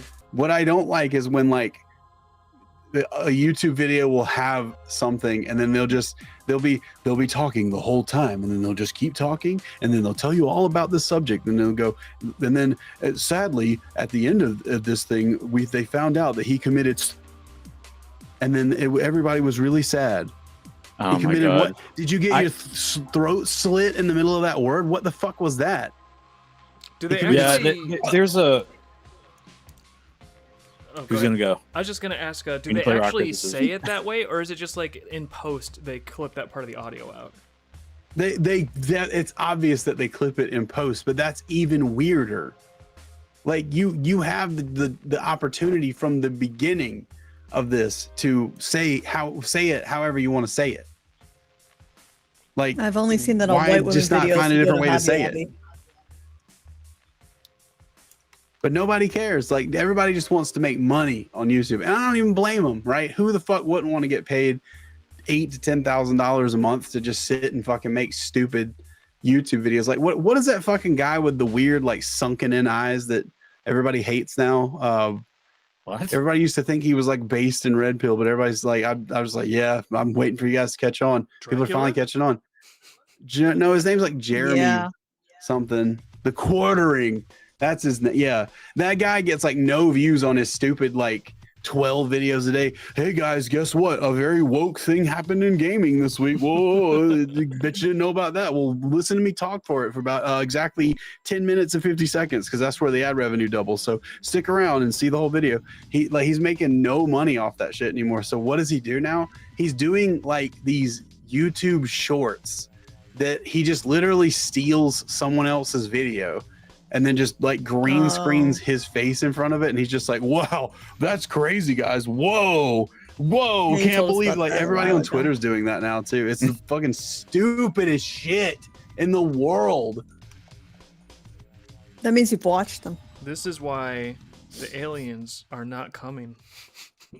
Because of this exactly. They're Yeah, looking these at. containers are retarded. They're like, okay, YouTube. Because this we is, need to unalive the Quartering. This is the democratic venue for humanity to express itself. What are they saying? And then a Quartering video comes up, and they're just like, you know what? No, they don't need cutting edge technology ever. This is, Please don't go fucking harass the Quartering or anyone else, by the way. oh yeah, everyone. I don't think anybody in this chat would do that, and that's the reason I'm able to make those jokes comfortably. But like, Be good to each other. Just- Don't just harass the saying. Quartering. Don't harass Scott at. Yes. Well, I mean, you can't now. don't go to Scott Adams' grave and call him a nincompoop or anything like that. You know, just like Don't harass them Yeah. in Minecraft. don't go anywhere and like if talk to anybody. Just stay in your house. Eat corn. Man, would I be remiss to share like my greatest? Don't harass Scott Adams. He's already dead. I mean, he deserves a little. He can't do harassment. any more damage. Like modest I know, amounts. he Of, does. not too much, but I want to share like my most cringe Scott Adams story from like enjoying his streams off and on over the years. The one thing I saw where I was like, dude, you're kind of retarded. What are you doing? So there was a period where TikTok was totally Chinese owned, and he was kind of complaining, that's where there's so much influence, and China is influencing everybody there, and I'm preoccupied with how much influence I have. If only my message was getting through on TikTok, but I'm going to be quarantined, and it's going to be difficult to get that to happen. And then someone brought it to his attention, there's actually someone that's been for free just cross-posting your content on TikTok. So you're actually reaching that audience. You have like 1 million or 2 million of followers on there. And he's like, "Oh, really?" Yeah, and they called it the official. Called it the official Scott Adams. Yeah. And so then, like, you'd think he'd be like, "Oh, sweet, The there's official Scott Adams. someone is cross-posting my stuff. I was concerned about not having a lot of reach over there, and that's clearly been solved. Cool, that's a good thing." No, that's not the reaction Scott Adams had. He immediately went on this like jihad tirade, like that is not official. It's not me. Whoever's doing this, I know you're probably watching right now. You will turn that channel over to me. You will give me all the logins and all the information, or else I will sue you into the ground. I will like go after you with so much vindictiveness. My attorneys will make your life Yeah. He just like went. And he full does this scorched live earth. on chat too. Yeah, and it's like, dude, this is someone that is the thing that you said. I wish someone was doing this. Someone is doing it, and your first instinct is to just like tell them that you're going to destroy their life. Like, live on air. yeah, you could at least be like, "Oh, hey, if you could reach out to me, I want to get in on some of that revenue because I feel like it's my content. But maybe we could work something out where I pay you to continue posting something. I No. will end you. Yeah, it was just immediately like, "I will end you. You don't want to go up against me." And like, so obviously, whoever that person was, they were just like, "Fuck that." They just like nuked the channel, walked away, and that was the end. So it's like, okay, Scott, you were really preoccupied about not having enough influence on this platform. Someone had like an account that was spreading your influence to millions of people, and then you had to throw a temper tantrum, and now it's just gone. Great job. Like Well, and then he couldn't- and then he all he couldn't- would have had and to then he couldn't probably figure out- say. And then he couldn't figure out how to get TikTok started. Yeah, then he couldn't figure out how to start his own account. Well, to be fair, TikTok is like very stupid, but yeah, like Yeah, it's not hard. all he would have had, the person doing that's obviously a fan. Yeah. All he would have Mhm. had to say is like, "Hey, email me and let's talk." And then just Mhm. tell when you get in touch with the guy and be like, "Hey, either let me manage the channel or we can like co-run it. I definitely want to have access to it in case I need to like modify something or delete something, but like if we run it, just like let's work out like where I get like a percentage of any of the ad revenue or whatever that goes on there because it's my content, you know." And then at that point, if they say no, then it's appropriate to be like, "Well, I will file a DMCA and like we'll work this out in court. Yeah, we could have but- worked it out here, but now we're gonna work it out in court." Yeah, but I feel like step one should have been, "Oh yeah, like email me. We can It'd work be something nice. out." Be nice. But his step one This was is a fan. Don't Yeah. stream online. he did say email me, but he was saying email me, and then it's like, and if and then it was like all the threats and like explicit threats of a lawsuit and how much of a badass he was going to be in court with his lawyers, and it's like, Oh yeah. okay, The shrimpy little like elf man who made Dilbert. I'm so afraid. well, I mean, I'm sure he could afford lawyers, but it was just a situation of like, okay, yeah. you want this result, now you're getting it, and so what do? You throw a tantrum and you just lose the whole thing completely. Great job. Oh, yeah, as soon as there's like money involved, it's all over. It's, I don't know. Yeah, like That could be if my you- money. That's how a lot of people think. It's just like, well, that could be my money. It's Boomer like, yeah, logic. but then you'd also have to manage a separate thing, and you're not smart enough to automate that kind of stuff, Scott. Sorry, I You just have no don't. I don't know. friends who will do it for you. And this is just some guy like you. It's a total crapshoot. Like whether this person will even have money Yeah. that you can sue them and get any of it. Like you have no idea if their information is even on the channel. Like who are you gonna sue? He- You're gonna sue yourself. I'm couldn't gonna even sue get on the- Scott Adams says to count. Yeah. You couldn't even get on TikTok So that was to find it. that was to me like a crowning moment of like, sometimes you have some interesting thoughts, and sometimes you're a prize winner. You're an idiot. Sometimes you take a trophy home Yeah. that you don't need to take.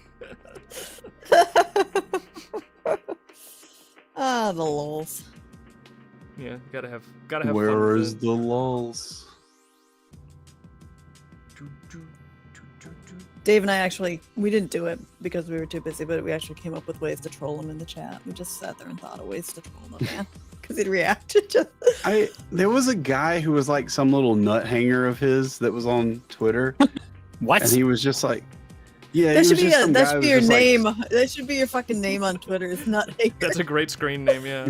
Nuthanger. Scott Adams Nuthanger. Just thank you, he Nuthanger. was a guy who was like, you know how the anglerfish, they suck onto the female anglerfish's belly, and they just like become part of her body. Yeah. That's what this guy was. He was like Ian Miles Chong was to Elon Musk before Elon Musk kind of realized what a piece of shit that guy is. But he was some kind go of ahead. Scott Adams nut hanger, and he was just like, he said something. He's like, let's all be positive this week. In this thread, I want everybody to tell me what you're good at. Just one thing, the thing you think you're best at. And of course, everybody just, he's just farming for Twitter engagement. So everybody comes in and they're just like, yes, Scott Adams Nuthanger guy. I know you kind of have talked to Scott Adams one time. So let me just tell you 2 things I'm good at. Actually, I'm double positive. And like, I don't know, I just saw it, and just like stuff like that makes me sick to my stomach. So I just like went in there and I just like, I'm gonna liven this up a little bit. And I just put the fucking video of the guy going, doing your mom, doing your mom. And the guy, like, I mean, in under 60 seconds, the guy blocked me. Jesus. Well, you And did he his mom made really like hard. this post about like, the trolls are coming into my thing and trying to mess with our, and I just won't tolerate that. It makes my brain hurt how these people are so stupid. Like, I don't know, lighten up a little bit. Dude, Like, you're on Twitter. I mean, there is such a thing as like malicious trolling and harassment and like life ruination attempts, but posting a little I've your never mom talked dance, to him before. it's like that's Like, yeah, I've never got talked Scott to Adams assistant to why block me. would you ever take in what universe, in what situation would you ever take that seriously? I don't know. He means acted brain like hurt. I hacked his Twitter account and posted like gay porn on it or something. Well, maybe somebody Which you actually would did do, that to his to be mom. fair. Maybe he thought you were the guy. You hit a nerve. But I'm not. I don't know. Like, are you seeing enemies everywhere and under every bush and every tree? Like, I do think that Just sometimes Twitter, Twitter. man, it's not a fucking war zone. Like, the worst someone can do on Twitter is just like turn the crowd on you or something. I do It's think not. And that that's usually very temporary I because do all the think people in that your crowd are your fans. A lot of these content creators actually do get a little bit of that like Warzone, everyone's against me sort of mentality, because I think once someone hits that certain threshold of popularity, we've talked about this a little bit, there will be a number of people that try to maliciously harass them on a regular basis. It just like never stop. So when they've got like that, like sort of grain of sand in their brain being constantly aggravating, I think it's just that they're literally a lot more sensitive to things that a normal person who doesn't have to deal with that level of attention and doesn't have to deal with that level of malice. A normal person, it's like almost like an autoimmune reaction. A normal person eats a peanut, no problem. These people have some thing that is inflaming their system, so they touch a peanut and they just go nuts. I think it's kind of like that, but with social attention on the internet. Thank you for breaking it down into terms that we can understand. I like to think of And things involving in peanuts. terms, Using in terms of peanuts. peanuts. Peanuts is how I kind of conceptualize a lot of these things. It's peanuts. Peanuts. I love peanuts. I get a peanut. That does not sound like peanut when you say that, Dave. Shut up. Don't you be the one. Don't you be the enemy. I just said peanuts like I love peanuts. Peanut butter, peanuts. What are you laughing at? Now you are the one that is my enemy, and now I will block you on Twitter. Penis! The snack cook is back. Sorry, Lee. Penis! No, that's not what I said. You're making. You I are the love one. penis! You are the one that is Any making it excuse. sound gay. You are making me sound gay when that is not the way I sound. She's making me. My wife is making me sound gay, but I'm not actually. You were supposed to be my greatest defense against that accusation. We could have been the greatest of friends. Now we will be the greatest of enemies. All right, they're asking what Lula's doing in this animation. So they talking for 3 seconds. It's What taking 4 Lula's days. doing? Lula is delivering a line. This is how she delivers Oh. a line. Snooping as usual. Just like seriously, she has to be. I Emotion. underestimated how dynamic she was going to be because we haven't done a lot of Lula stuff before, but she's really It's great that she's coming to life, but that means a lot of work for me, especially because AI is not Oh. quite able to do cleanup and color just the way I want. Sometimes. Yeah, this But, could have been done 15 days ago, but then Lula talked. I mean, unironically, that's where a lot of the work is going. But I look forward to when we put in the credits that, like, oh, occasionally we got a little bit of help from a grok or seed dance or whatever, and look forward to, like, 3 14-year-olds in the comments being like, oh, you're so lazy, you just use AI for this? I used AI! Oh, if this, like, if you looked at AI for any of this, the whole thing is slop now. The best thing will be if they can't tell which sections are AI assisted and which ones are just, like, literally 100% hand-drawn. Yeah, Yeah, they and a lot won't be of able them to can't. tell. I guarantee you those people won't. You should just tell them that the entire thing is made with AI and watch them like take it apart. I mean, that would kind of be funnier, honestly. That would be funny. It would probably get us more views too, like the Monet painting thing. The only thing, like, I would do that just for fun, and I know we'd be putting ourselves in the kitchen, but I don't care. I'll just turn off the computer and go outside. Whoa. Wouldn't that be funny It if we would. were the Just turn your first monitor off, controversy? bro. I will tell- If we were like the first people to have the controversy of like, these creators made something with AI, we don't approve of that, and then like later, it's not that they found out, it's that we admitted we made it with AI, Yeah. and then later we come out and we go, just kidding, nerds, fucking tools. It's not AI actually. There's like one thing that's AI in here. Yeah, barely. Idiots can't No, tell. they'll Can't just be like, fucking tell the actually, it's difference. all slop because it's near AI. Well, Yeah, like there's proof. Like Yeah. everybody in this chat is watching Dave animate this part right now. You know it's not all AI. There's people who can come and say, yes, we watched the stream. There's a video on YouTube you can watch of him drawing all this over the course of 2 months. It's not all AI. Well, yeah. I don't That even would be care that about, would be like, the ultimate. Let's just do that. Let's just say that the whole thing was made with like grok imagine or something. Like, Make our day. Go ahead and like make some kind of internet kerfuffle about Hey, AI well, why don't we controversy. just- We would love wait, nothing why don't we better. just tell people it's a new AI program. We just make up our own name for like the AI program we use for Doodoo this. PP It also AI. pretends like- to draw it on stream too. yeah, it's one of the features. Is it imitates you on stream and pretends to draw it on stream while you can just be relaxing and eating bonbons off to the Peanuts. side. Yeah, for hours. By I the will way. tell you, do like- do you have any idea how much money that would cost to make 2 hours of footage of you drawing? I don't know. I will say, the only thing that makes me hesitate, because I think it's funny. I don't mind people spragging out online. That, that's kind of the joke, is we're just sort of starting That's a pretty little funny. I like it. minor trash fire. The only thing that would make me hesitate Amusing. is that there's going to be some people out there that do want to animate their own content, and they might be curious about how can I get my animations working better. And if they see what I'm doing, like if they see this stuff and they think, oh, AI can do that, oh my god, like that's really great. Now I'm going to go forward with the expectation that that is a tool that I can access. And the thing is, like, a lot of the stuff AI can't do yet. So I just don't want to mislead people that might be trying to be creative, and then I lead them. It's like a fake out. It's like, oh, you thought you could do this? It doesn't work. Like, so that would be my only hesitation. Is I don't want just I give don't it want like people- 24 hours. Yeah. So as long It's like as say it was AI, and then 24 hours later we'll put like a community post up, or we'll add something to the description and be like, "Lol, we didn't actually make this with AI." Yeah. Well, I mean, we used a little bit here and there, but most of it is hand drawn. So yeah, I think Yeah, I they think just this is like a, list which parts are AI. I think this would be a funny way to and then just launch like it. make all those people look so stupid. Yeah. Let's let the whole Dreamkeepers and Vivid community in on the joke, Yeah, sure. so that it's just like only new people coming in being like gaslit about it being AI. As long as I don't mind gaslighting the people that are going to be hating on it, because that's just funny. As long as we can do something where people that really want to be creative, I want to clue them in later on so they don't get like the wrong idea about the capabilities of some of these systems. Yeah, I can respect Dave. that. Dave Chad agrees with me. Chad agrees with you. What about Onik the- agrees with me. What about the peanuts? I hope not. Yeah. You should learn how to say that word right. Peanuts. I'm saying peanuts. This is the. You gotta put peanut. Dingus. You gotta. EENIDTS. All right, listen, chat. It appears there's been a misunderstanding about the hierarchy in the stream. If you are siding with, no, I'm the artiste. Liz is just Liz is just the wife that is not the person that you side with. If you're in chat, Just the wife. no, what is the screen name that you had before? Nut hanger? Yeah, nut hanger. You guys are supposed to be my I nut didn't have hangers. that screen there.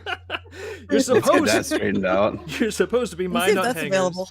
When Liz makes these attacks on me, you're not supposed to side with her. That's it. I didn't really have much more to the speech. It felt like there was more momentum to it. Your speech is getting 460k dislikes, Dave. So many dislikes on your speech.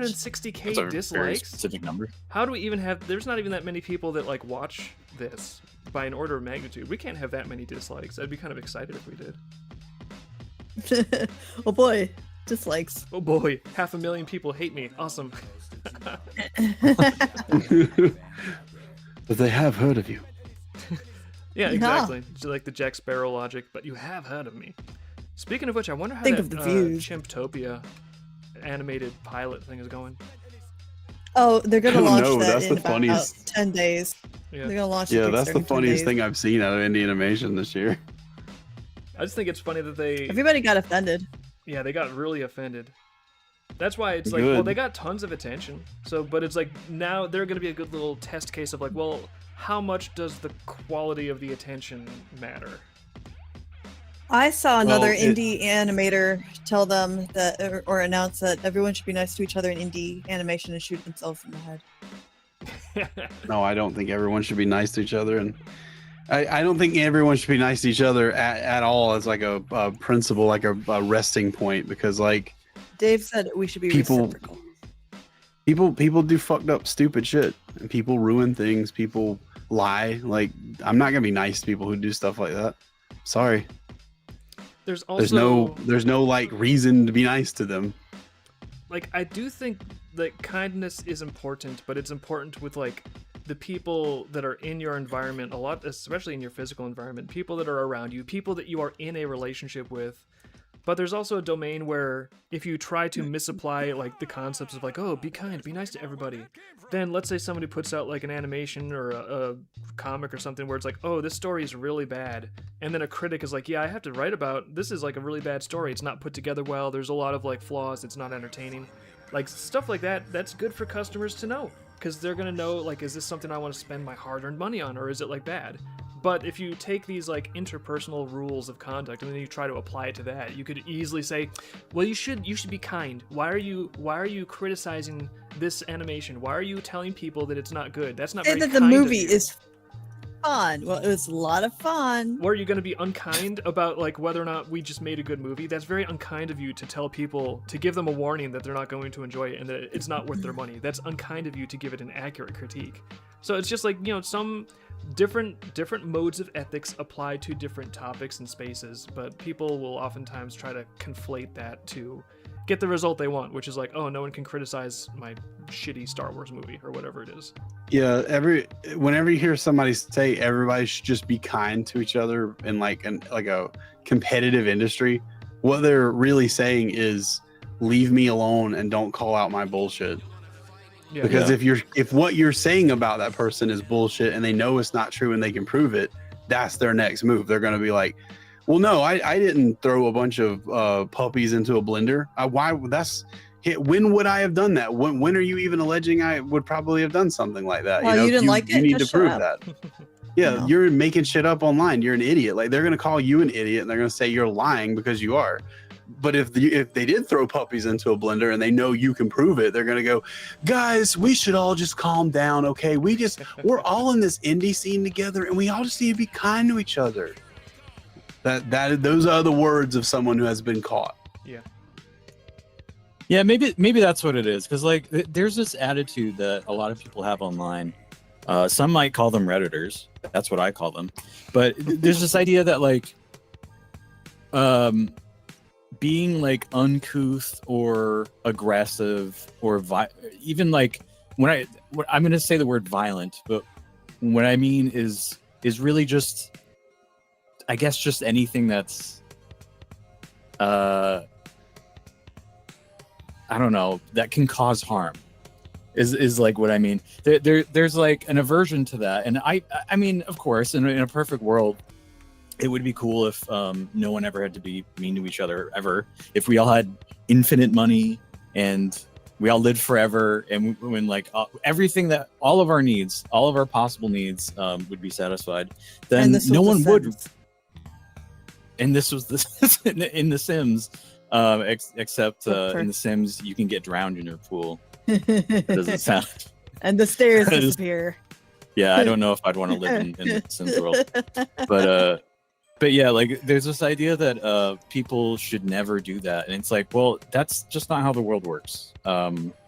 Like I've been doing a lot of arguing in the Star Citizen forums this week because good job. Thank you. Because I'm sick of. I'm not going to get into a tirade about that game because I will go on for like 2 hours, but suffice it to say, I'm not happy with the way that they do things, and I'm vocal about it in their forums about how their company has 1,000 employees and like they just hit like $1 billion in revenue this year. Oh, wow. And they've been developing this game for 14 years and it's still just dog shit. And when you argue, what's that? It's known for it too. It's famous for that. So like when you argue about this, you'll get people rushing to their defense and they'll say shit like, you should not advocate for people to like lose their jobs over something like this. You shouldn't like excellence. Well, yeah, like you ever like hire a contractor or something to fix anything in your house and have them fuck something up? Do you think that you're just going to go, I think it's called in-betweens in animation. Or in-betweens in animation. Yeah. Like you're paying somebody to do something for you and they're not returning on that investment. What do you do? You be nice to them? You think if you're nice to them that they're going to go, I'll give it another shot. No, that's not how people work. You give away kindness like that just indiscriminately and people are just going to take advantage of you. Sometimes it's warranted. Fire them. And then they give you death fire them. And take your death threats. And then they and then they want to like sue you and stuff. Yeah, that's just how the world works, man. You can't go through life and just be nice to everybody. Some people don't want what's best for you. I'm not saying go out there and be mean to everybody. You. Yeah. Well, some people want to do a mediocre job and just take all your money infinitely. Yeah, some people do want to do that. Like me. And what do you do with those people? You fire them and you stop giving them money. That's the only way to deal with the problem. They're not going to, if you give them an opportunity, it's like the idea that if you go up to a homeless person and just like give them like $100 that they're going to go and buy a suit and like go interview at Walmart or something like that, get a job, get all their life together. No, some of them maybe. But you could probably tell them apart. There's people that are homeless that if you give them $100 bill, they are going to waste it on whatever. Who knows what they're going to waste it on? Time for drugs, time for alcohol, time to, I know what they're going to waste it on. burn this $100 bill because they're just crazy. Who knows? But they're not going to. Crazy Dave from Plants vs. Zombies. Yeah.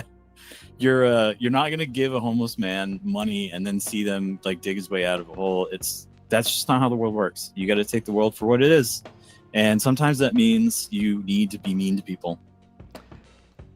Yeah, even in a personal relationship, sometimes you have to be like, if there's something you feel like is unfair or like fucked up, like you can't just be like, well, it's mean of me to mention it to this other person that I think this is. It's like, no, you have to stick up for yourself, and sometimes being a little bit assertive means the other person is going to hear something that they didn't necessarily want to hear. But if you just swallow it, then you're going to eventually drown in resentment, and those sentiments will come out in a way that is not as healthy as if you were just assertive and straightforward from square one. And I do think too, there's like a lot of I don't know, sometimes people like use these things as camouflage. Like there's a difference between the way you want to treat someone or even an organization where you want to maintain a healthy relationship versus something where it's like, oh, this is not something that I want to be in a relationship with.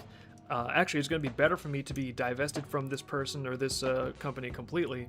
And so that's a different set of rules. Like one set of, for example, like being totally honest with someone that you're in a close personal relationship with, that's going to probably help strengthen the relationship because you guys got to be real with each other and you have to track where each other are and how things are working.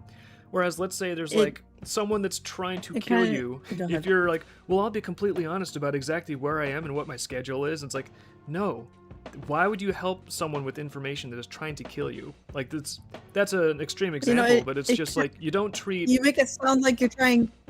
Sorry. Yeah, I'm saying that's a pretty, like, obviously extreme example, but you don't treat someone that has your best interest in heart, and you have their best interest in heart, you don't treat them with, like, the same level of kindness and accessibility as you would treat, like, a literal enemy that is trying their best to find a way to harm you. Anyway, it sounds like you're trying to quit your job from Crazy Bitch Incorporated. Is that what you guys are calling it these days? It's Crazy just what it Bitch sounded like at first. Incorporated. Crazy Bitch Incorporated. I'm just going to Crazy bitches. politely resign from Crazy Bitch Incorporated, but she won't let me. She keeps calling. She has my number. They want me to come into work for the Zoom call, and I don't want to. Always with You hear about Alright. deliverables. deliverables, oh boy. I actually caught deliverables. myself saying that, probably because of the concept of continuous delivery in programming. I think that word got stuck in my head. And I was thinking about it, and I think I actually out loud said the word deliverables, and I was like, "Oh my god, I'm the HR person." This sounds like a Homer Simpson, like, ooh, deliverables. And he clicks like the subscribe to food on Amazon. Ooh. I can't do the Homer voice, but you know. Hazen, can you do the Homer voice? Yeah, kind of. Sometimes it doesn't work good. I don't know why. Yeah. Well, I have we to like say a did our line instead impression or something. Everyone's got a little Homer demon inside of them, but he doesn't always come out when you summon him. The Homer demon. There's a little Homer in all of us. God. They call him the Sorry. Homermunculus, I think. There he is. Here's a little Homer. He went back into his little basement. Yeah, Homer sapiens, says Willie Silver. Approved. That's the one pun we get for today, and that is approved. Pun approved. That There's a guy, tail on Dan this one. Castaneda, has like a really crazy range. He was like the grandpa in Hey Arnold. Oh, no kidding. Oh, wow. Yeah. I really didn't like him as the genie in Aladdin. That really bugged me. You didn't like him as Genie in Aladdin. No. No. They Oh, should he not did have done that. fine. Wait, who He just sounded like an idiot. who are we talking about? So stupid. The Homer Simpson Talking about the voice guy that's actor Homer Simpson, Dan Castaneda. was the genie in the sequel to Aladdin, and he's also the genie Oh, the in sequel. the Okay. show. I was like, No. I thought that was No. famously Robin Williams. What the hell? Is that like are we having like a Berenstain Bears moment or something? No, You're having everyone a Telling knows. my kids this was Homer Simpson. Everyone knows that was AKA Matthew Hal. Broderick. There's a lot of fish. That's a lot of fish, Aladdin. Aladdin. I'm Homer Simpson in another show, Aladdin. Genie, I didn't ask for fish. That's a lot of fish. There's something's funky about this. Something's weird's going on here. Actually, that would be a Famous great Genie line. There's something fucky about this, Al. kind of an alternate where he's not really he's a free genie, but he pretends to be a captive genie, and then he just like fucks you over when you make wishes. Oh, like a Wishmaster guy. Like That's kind of Wishmaster, what except Jafar like did in the sequel. yeah. You know, I'd kind of like a Wishmaster movie, but there's like other djinns out there, and one of the djinns is just played by Matthew Broderick, and he just straight up plays himself as Matthew Broderick, but he's doing all these horrible like wish torture things. I just think it'd be funny to be like, I can show you desires, you know? I can show you splendors Yeah, like Ferris Bueller's Day Out of if the you Land. want to see them. Is Aladdin 2? Is that one of those straight to video type Yeah. movies, Oh, or was that? Can you Yeah, tell? it is. It was animated pretty well for one of those, There but was- yeah, it there is. was music too. It's the first sequel, and there was music, and Iago sings. I liked all three of the Aladdin movies. I thought that the sequel was good. Dan Castellaneta, he's not Robin Williams. Yeah, he had some pretty fucking big shoes to fill though, especially back in the time of Aladdin. I don't know. I give the guy a break. I thought he did a fine genie. He was all right as genie. I wonder if think it's part like of it was the when writing. you play. I didn't write well. You think it was? You think it was what? The writing? Like honestly, I feel like they tried to let him improv like Robin Williams, and they really should have kind of. Oh, they tried to write. absolutely did that. Yeah, they. Yeah. Yeah. There's no question in my mind. They were just like, well, Oh, we man, can't can like you write imagine a the script for outtakes? Robin. Yeah, so they're just like, just riff, just like I don't know, go with the scene. And Dan Castellaneta, you know, I don't know. I have no idea how good he is off script, so I don't know if maybe that was why it felt a little bit like it was flat. But I can only imagine I how thought he was difficult it good. must have been to be like, just riff off script. You like after every point of direction that they d- gave dude. him, if they would have been like, like Robin Williams, he was like, fuck, God. just riff, You like can't, Robin yeah, like Williams. some of those actors, they cannot do that. Like, no hate. Billy West, if you're listening to this, Oh, he I doesn't got like in an you. argument on Twitter with Billy West. Well, not so much an argument. I was just kind of like making fun of You were him. great. And Oh, he, you're so like, good. He was legitimately hurling like kindergarten insult. Like he was calling me like a poopy head and like saying that my head was full of poop. Okay, and stuff if you like don't that. know who he is, that's the voice of the red M&M and Fry from Futurama yelling at Hazen. That kind of Yeah, sounds like that's Fry's the- speed, that's honestly. Stimpy. It's kind of funny if he was doing that on purpose. Yeah, Yeah, it's like and I literally asked him. I was like, "Are you actually like this bad off script? I'm just like fucking around with you on Twitter." Like, and he got really mad. And then he said something to me about like, because I saw like where he would say something to me and it wouldn't get, none of it was getting any likes because nobody follows Billy West for him to argue with some nobody on Twitter. So like he would like retweet everything he was saying about like 5 minutes after he replied to me. Sweet. And he said something about like, oh, you're probably nobody. That's why nobody likes you. That's why nobody thinks you're funny. And I'm just like, well, at least I'm not having to retweet my own like tweets that are getting 0 likes, bro. You're like on TV and no one's liking this, and I feel bad for you, And that's when he just like blocked me, and he wrote this big like 12-page essay about like people on Twitter are poopy heads, and it's just like, dude, like. You're doesn't fucking write his Billy own West. Why do you material. give a fuck what I have to say? Like, why you call me a poopy head on like you're known for playing like funny cartoon characters and stuff. his children wrote If- for him, Come You know, on. If too, you're like if that's the thing, if you know you're that bad off script, just don't say anything. Just if somebody's getting on your nerves on Twitter, just block them and move on. Block me and move on. Fuck it. Like, I didn't want to make you look bad like that, but you did that to yourself. I couldn't stop you. too, the people that are like, no, this is why no one loves Yeah, you. he This did is why Doug your Funny, parents have too. abandoned you, and you're just totally full. Those are people where like the next Yeah, day no, when they're in a like, different Billy mood, those West are was, the like, exact telling me people that are stuff like that. saying It's just like, those are the exact people saying like, you guys, we should all just be kind to each other in this space. Yeah, like I didn't even throw out anything like, yeah, because I don't want to be like I do this outside of this like online Twitter identity thing yeah, you that don't- I you don't do wanna as like a break 'em. joke on the internet. Yeah, I didn't want to be like, dude, I like me and you are kind of like in the same boat here. Like I do a lot of video game voice acting. You do a lot of like TV voice acting. Join me, you know, Kakarot. it's- Imagine what we could Yeah, accomplish like together. we're not. I don't feel like we're. But he's not gonna know that. But that's what I'm saying. I didn't like wheel that out. I didn't cart that out. Like, yeah, I do stuff too, man. Like, I just was like, dude, like, I just could not believe how bad this guy was off script. We'll meet Well, your heroes, it's like kids. it's kind of like seeing Stephen King write his own tweets. Steven Universe. It's like, when I thought meet you him were in real life. I Yeah. thought you were a famous Yeah, he writer. shouldn't and be then you writing make his this own tweet. dialogue. Stephen King, no. No. He Stephen needs to King get a shouldn't be writing ghostwriter anything. that's just like telling him what to say. He needs like a I flesh try and to bone read like editor Stephen King who books. tells They him were what to say. awful. Like they're just so. They're just way too verbose. He's trying to be like horror's Tolkien or something in a lot of ways, and it's just like, no, man, like. Just, I didn't even finish The Shining. It's way too long and pointless. Because the shit's all written like fucking JoJo cartoons. Like it's all just like whatever. Oh, the the it thing, the fucking Pennywise thing, it came, where did it come from? Oh, the world turtle like barfed one time, and then the world turtle's barf contained this thing and it fell to earth. And that's why, like, what the fuck are That you sounds like talking? A Discworld. world turtle? Why is there a big turtle? What are you talking about, man? It's like loosely based on some kind of like mythology thing from Asia, but it's like, it's just so stupid. It's just so dumb. Like this doesn't belong here.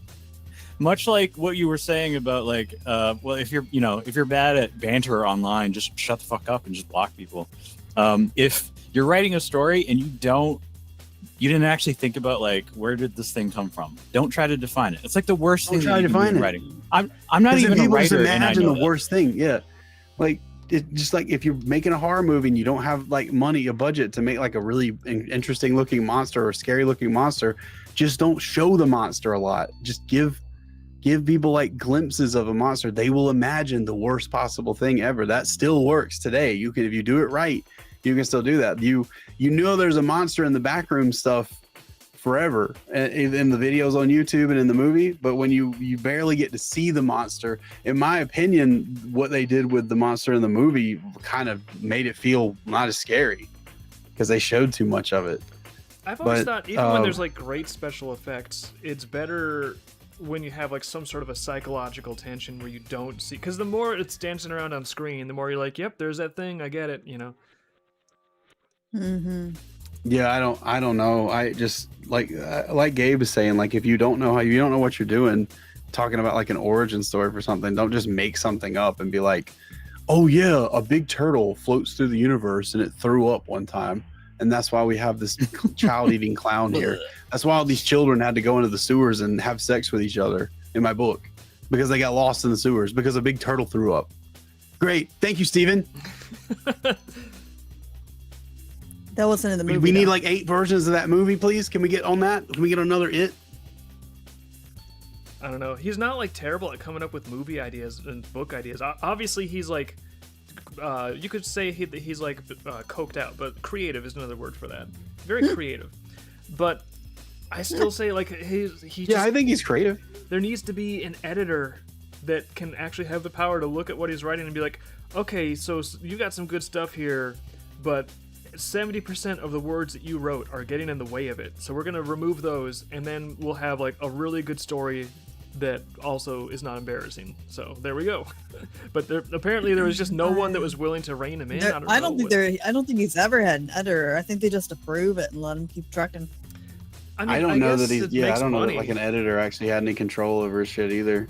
I know he got really pissed off when they were making like movies of the stuff. Apparently, like when Kubrick was doing The Shining, he just was there, just in his ear all the time, like just, I hate you did this, I hate you did that. It's like, yeah, well, no one's gonna read your stupid book, man. That's why they're making a movie, because that's where the money is.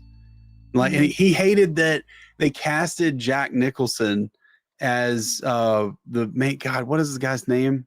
No one knows. The main character in The Shining. Isn't he actually named Jack in the movie? His name is Jack, I think, but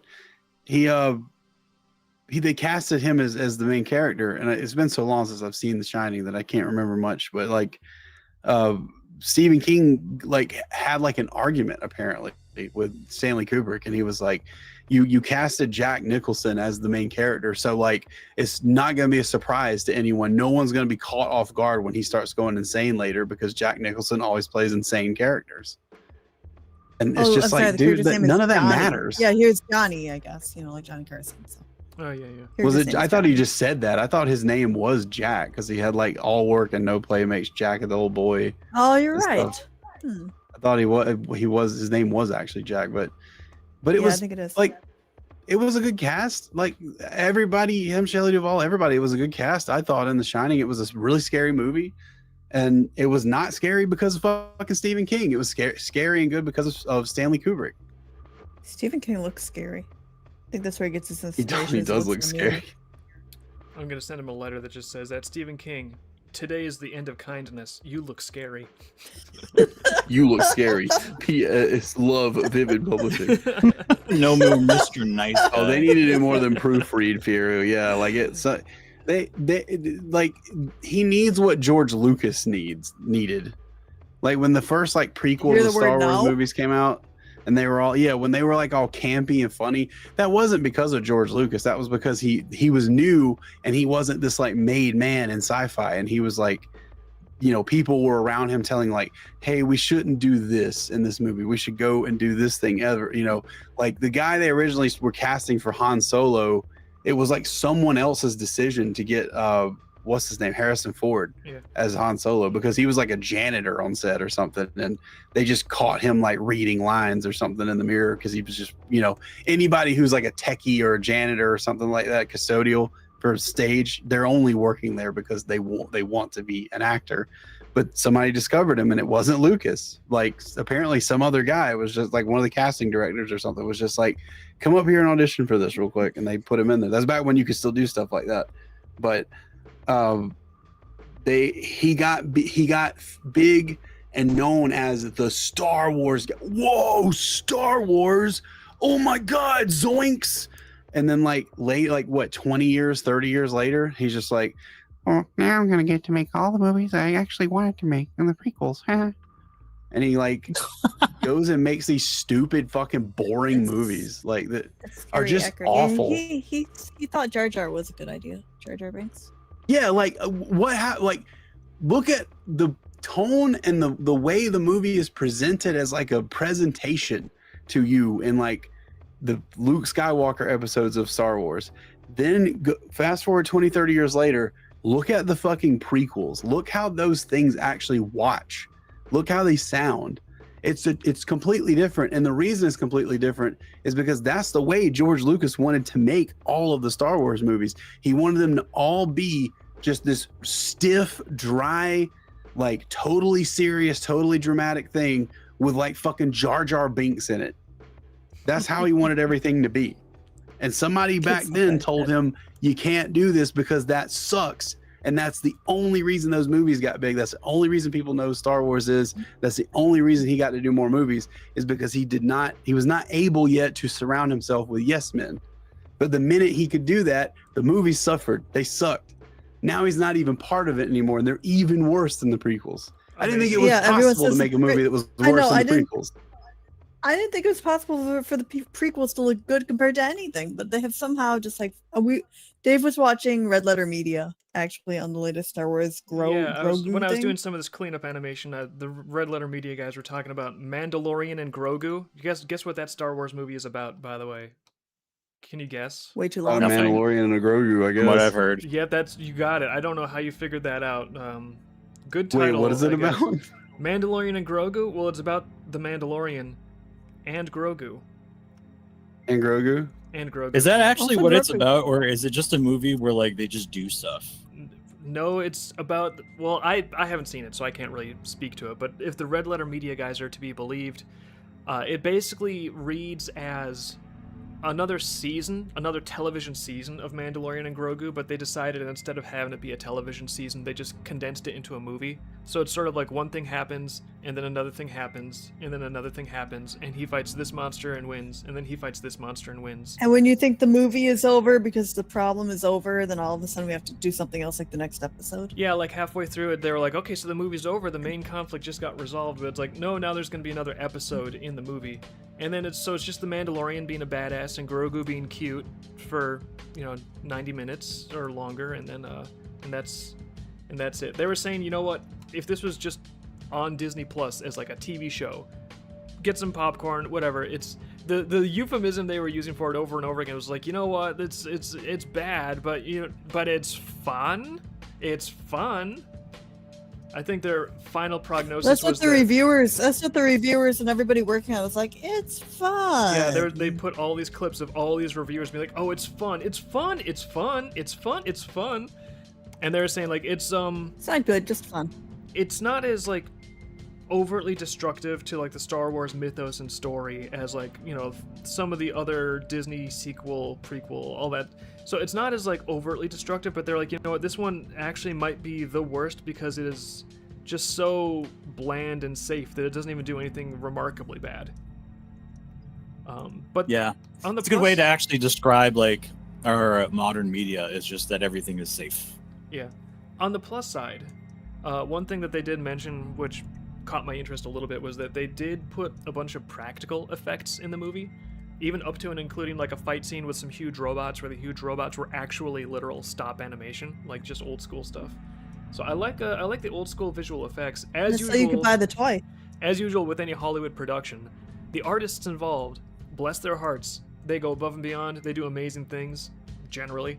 And then, but it's like, it's all doomed because the script is just, you know, what it is. It's written by whoever at the studio decided was going to be in charge of writing scripts. Whoever they were like, yeah, this person definitely needs to fail upwards. Like, that's always the person writing it every time. Whatever, like 20-year-old college graduate that just moved to Hollywood was willing to blow the producer. Yeah.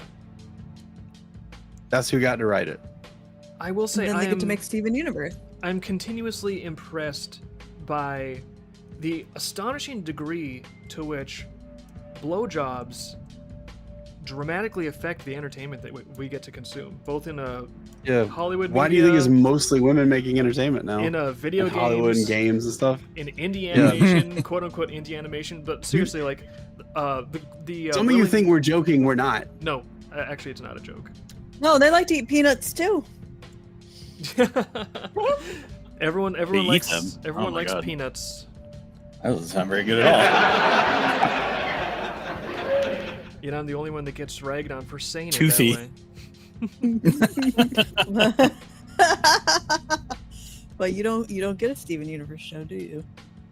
I don't want a Steven Universe show. I want a show that's the thing is like all of the people might be watching me like animate this meticulous frame by frame, be like, isn't that like mind numbing? Don't you like if you're doing this for literal days, day after day after day of doing drawing after drawing in this tradition, like how do you continue doing that? Isn't it insane to you? I am telling you very truthfully, I would take this 1,000 times over rather than be like a special effects guy doing like Star Wars stuff. Like, because at least for this, me and Liz and like we've created this together. It's something that actually means something to us, and we think it's going to be amusing and fun and worthwhile. So all of this manual labor, I feel like, well, this is time that I'm spending on something that I know is going to be what I want to create, and it's good. Whereas if I was a big success over at Disney or something, God, like, I can't imagine spending my artistic blood, spilling my artistic blood into the time stream to be lost forever, and all I'm doing is like helping to assist in the intentional desecration of a story that people cared about. And no matter how good my art is, it's like going towards an end that is unholy and just like sad. Like that is something that I don't think I could get up in the morning and do and be happy with myself. But like all this grunt work here, the thing I'm is, happy to do it. The thing is, working over there, you may not even get to see the end goal. You just like text your rocks and move it down the pipeline, and Yeah. then you hear later in a year if it was approved or not by the audience. And you're like, Yeah. oh well. It's not even wow, like I you guess don't, that's as an what artist sucking or on my resume. Oh, yeah, wow. as an artist or a visual developer, you don't get to like have the power to veto the script or anything like that. You're just like, well, this is the direction they're going with this. I'm not in charge of the story department. I'm not one of like the 37 writers that they have hired in the writer's room, where apparently all they do all day long is like cackle at each other and drink mocha lattes and not do much in the way of good writing. I need that. But I'm gonna make the hair on Alvin's head look good and then move it down the pipeline. Damn, son. I just hope that they wrote this chipmunk really well, or I'm gonna feel bad about this. Every Yeah. generation is Alvin and the Chipmunks. It's one of the reasons why, like, if I had a genie lamp and I wished to be like a game developer in some AAA studio, I think I'd hate it, because those studios hire hundreds of people, and you're just gonna be the guy that makes floor tiles. Yeah. Or like all you do is just particle effects or just something like that. Like you're not gonna Something you you're not can gonna be do able from to home in point to any- Blender. Yeah, you're not gonna be able to point to something and go, I did that. You're gonna go, well, I did like the tiny little piece of that you barely even notice, and then like 5 or 6 other people did all the other stuff. It's it's not very fulfilling. Sorry to say. I would say, like, I think it would even be fulfilling if there was some sort of assurance that the amount of effort and skill being applied at these lower, more drudgery levels, if that was being matched by effort and skill all the way up the whole food chain. If like the people at the top, the people developing the concept and casting the voice actors and putting together the set pieces and deciding the script and like the angle of the narrative, if those people took their craft seriously, if those people were bringing like their A game and they were making fantastically written, good, compelling stuff, then I feel like people down at the bottom texturing rocks could be like, yeah, I am like one nail in a great, mighty ship of the line that is going to do something impressive. So I'm doing my part. I'm doing my part to make something that is greater than the sum of its parts. But the problem is, when you have someone that is directing the whole thing right into a fucking reef, it doesn't matter how good the nails were nailed in there or how polished the berm is or anything like that. The whole thing is going to crash, and the whole thing actually becomes literally far less than the sum of its parts. That shipwreck is going to be more worthless than a box of nails in the market. And I feel like that's the state of the modern but we're gaming over industry time. in a nutshell. But we're over time, Dave. Oh And no! we're over time. Yeah, make sure you interrupt him in the middle of the So sentence. we and need tell to we need to redact everything for the last 4 minutes from the court. him that did not happen. Is it redacted? Okay, fine. I'll say whatever I want. This I'll did say- not just happen. Redacted with your peanuts. Well, Before we You go, just heard Mamo it made didn't. a thing, and it looks actually really good. oh, I think we should. I want to know, Mamo, when did you has some- like? is that What to did do you with the animate this audio? with? It does have audio. I didn't listen to the audio, but the animation you- looks really good. Apparently it's offensive. I'm not sure we can play that on stream. I can't. Is it hear audio. offensive? is it? Maybe it's a little offensive. He said it was. Let's just play it like quick then. We'll play it fast. Gort. How offensive are we talking? Actually, yeah, maybe. Can you animate stuff with Grok for free? I didn't know you Someone could put do that. the someone put the Oh my God, I can't even make images. For link in free. the chat. I don't see where the link is to this thing Mamo made. It was way. I high think up. I just don't- have it. Hold on. Or if he beats me to it, that's not. Oh my that's God, not it. Mamo just like reposted. Is he gone? He's here. I don't know if he's like. Copy me. I can't find it either. There it is. Not free. I have my supporters. Good. I just sent it to you, Dave. Really The good Merchant looking Guild. animation on this. Yeah, maybe we should try to do stuff with Grok every once in a while. Oh, nice. Yeah, let me open this up. Though it isn't free. Just like freedom. 4th of July. Oh my God, everything is better at 2x speed. By the way, I highly recommend it. Why does anytime a Telegram video happen, do you have it 2x speed? I usually have it at 2x Automatically. speed because people will share videos that are like not interesting, and I'm just like, why are you showing this to me? So I just play it at 2x speed. It wastes half the time it was gonna waste now. Yeah, That's actually Exactly. a good That's- idea. All right, here Yeah, comes this little have you- thing. Prepare yourself, stream. I don't know if it's Okay, offensive. I didn't okay. like watch. Vlog animation that. is good and all, like, with but where's sound, so volume 6? I don't know When? if they're Like that dropping, like, meme Game of an Awards or abandoned what. baby in the pool. We want to see Ravad getting shot in the balls I don't know. already. I'm not And saying they Hazen are. I comes to the don't stream know. And starts rambling about how AI songs way back in the day. Who wants some volume 6 chat?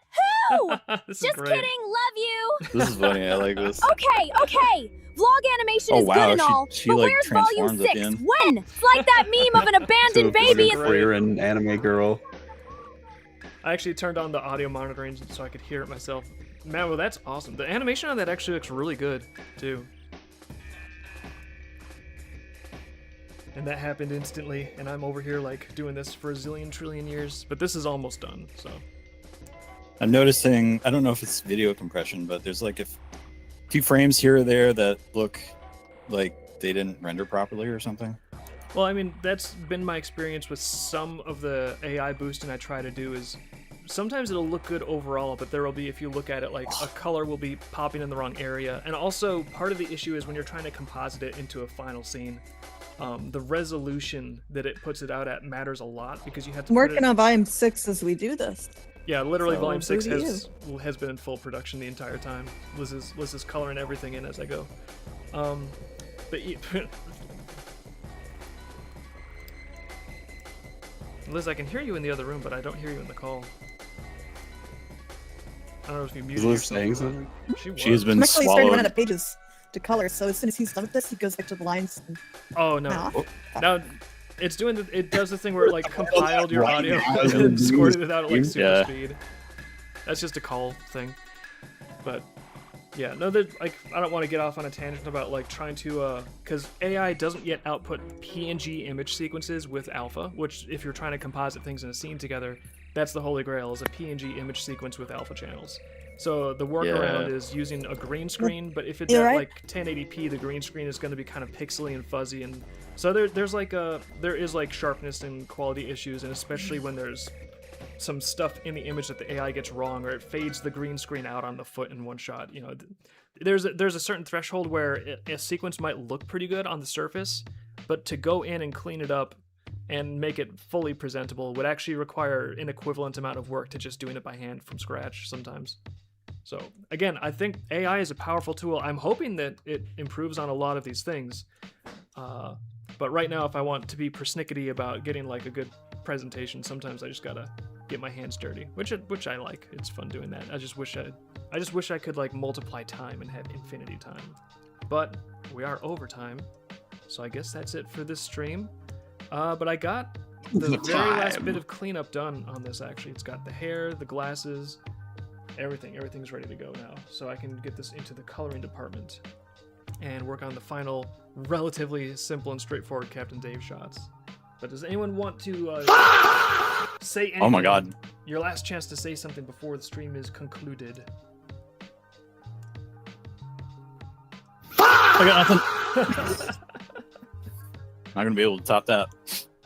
Yeah. Thank you guys for backing the shit out of GarageBand, by the way. Yes. I don't know if I'm pretty sure David has said something about that, but thank you for backing GarageBand, Jason's first book. It's an amazing thing to see. Over $20,000 now and counting. You can actually still back it if you want to do that. If you wanted to get in, you haven't missed the opportunity. We're going to probably leave this open for at least a couple more weeks while we finish squaring away some manufacturing stuff and doing this animation to promote it. So if you want in, you can still get in.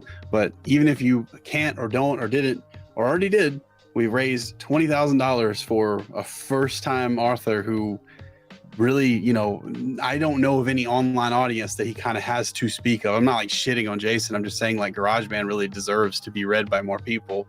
And now thanks to you, it will get read by more people, namely you and anyone else who gets any of the books that might be left over, or we might have funds to do like a second printing or something. Potentially. I don't know what, you know, things change, so I can't really speak to what we'll be able to do, what we won't be able to do. But what we will be able to do is put more books in your hands. And I know a lot of you guys, I told you could read it for free online to see if you liked it first. And you said, no, thanks. Just tell me when I can collect and buy the book. So you guys are believing in the blue blood believer religion of Vivid now. And I'm glad that people are willing to support us and they trust us to make good quality content enough where they don't even care about the free demo anymore. They just want to go and have the things and buy the things and collect the things that we're making to support these authors. So thank you guys so much for that. I actually do have something to say. I took the time to read through a little bit of volumes 1 through 4 of Dreamkeepers for the first time. And even if the comic sucks, which it doesn't, the book itself is so amazingly well made. I've only looked at it a few times, but just like the feel of it, the gold leaf crap on the edges of the pages, it's like the book itself is a work of art. So these guys, they know how to make books. Let me tell you. I like books. I like books a lot. Like I like video games. I like animation. But man, I love books. So yeah, thank you so much. Until next time, you guys all have a good time, and we will get on making the rest of this animation, and then making more books, and then making more video games. And thank you very much to everyone that just watches us, enjoys what we make, shares what we make, and even sometimes buys what we make and supports us. You guys make our little world go around, and we are getting some cool things brewed up for you. So, you unbelievable! Stream oh my ends. god. Get the soundboard away from this guy. Ends in 5, 4, 3, 2,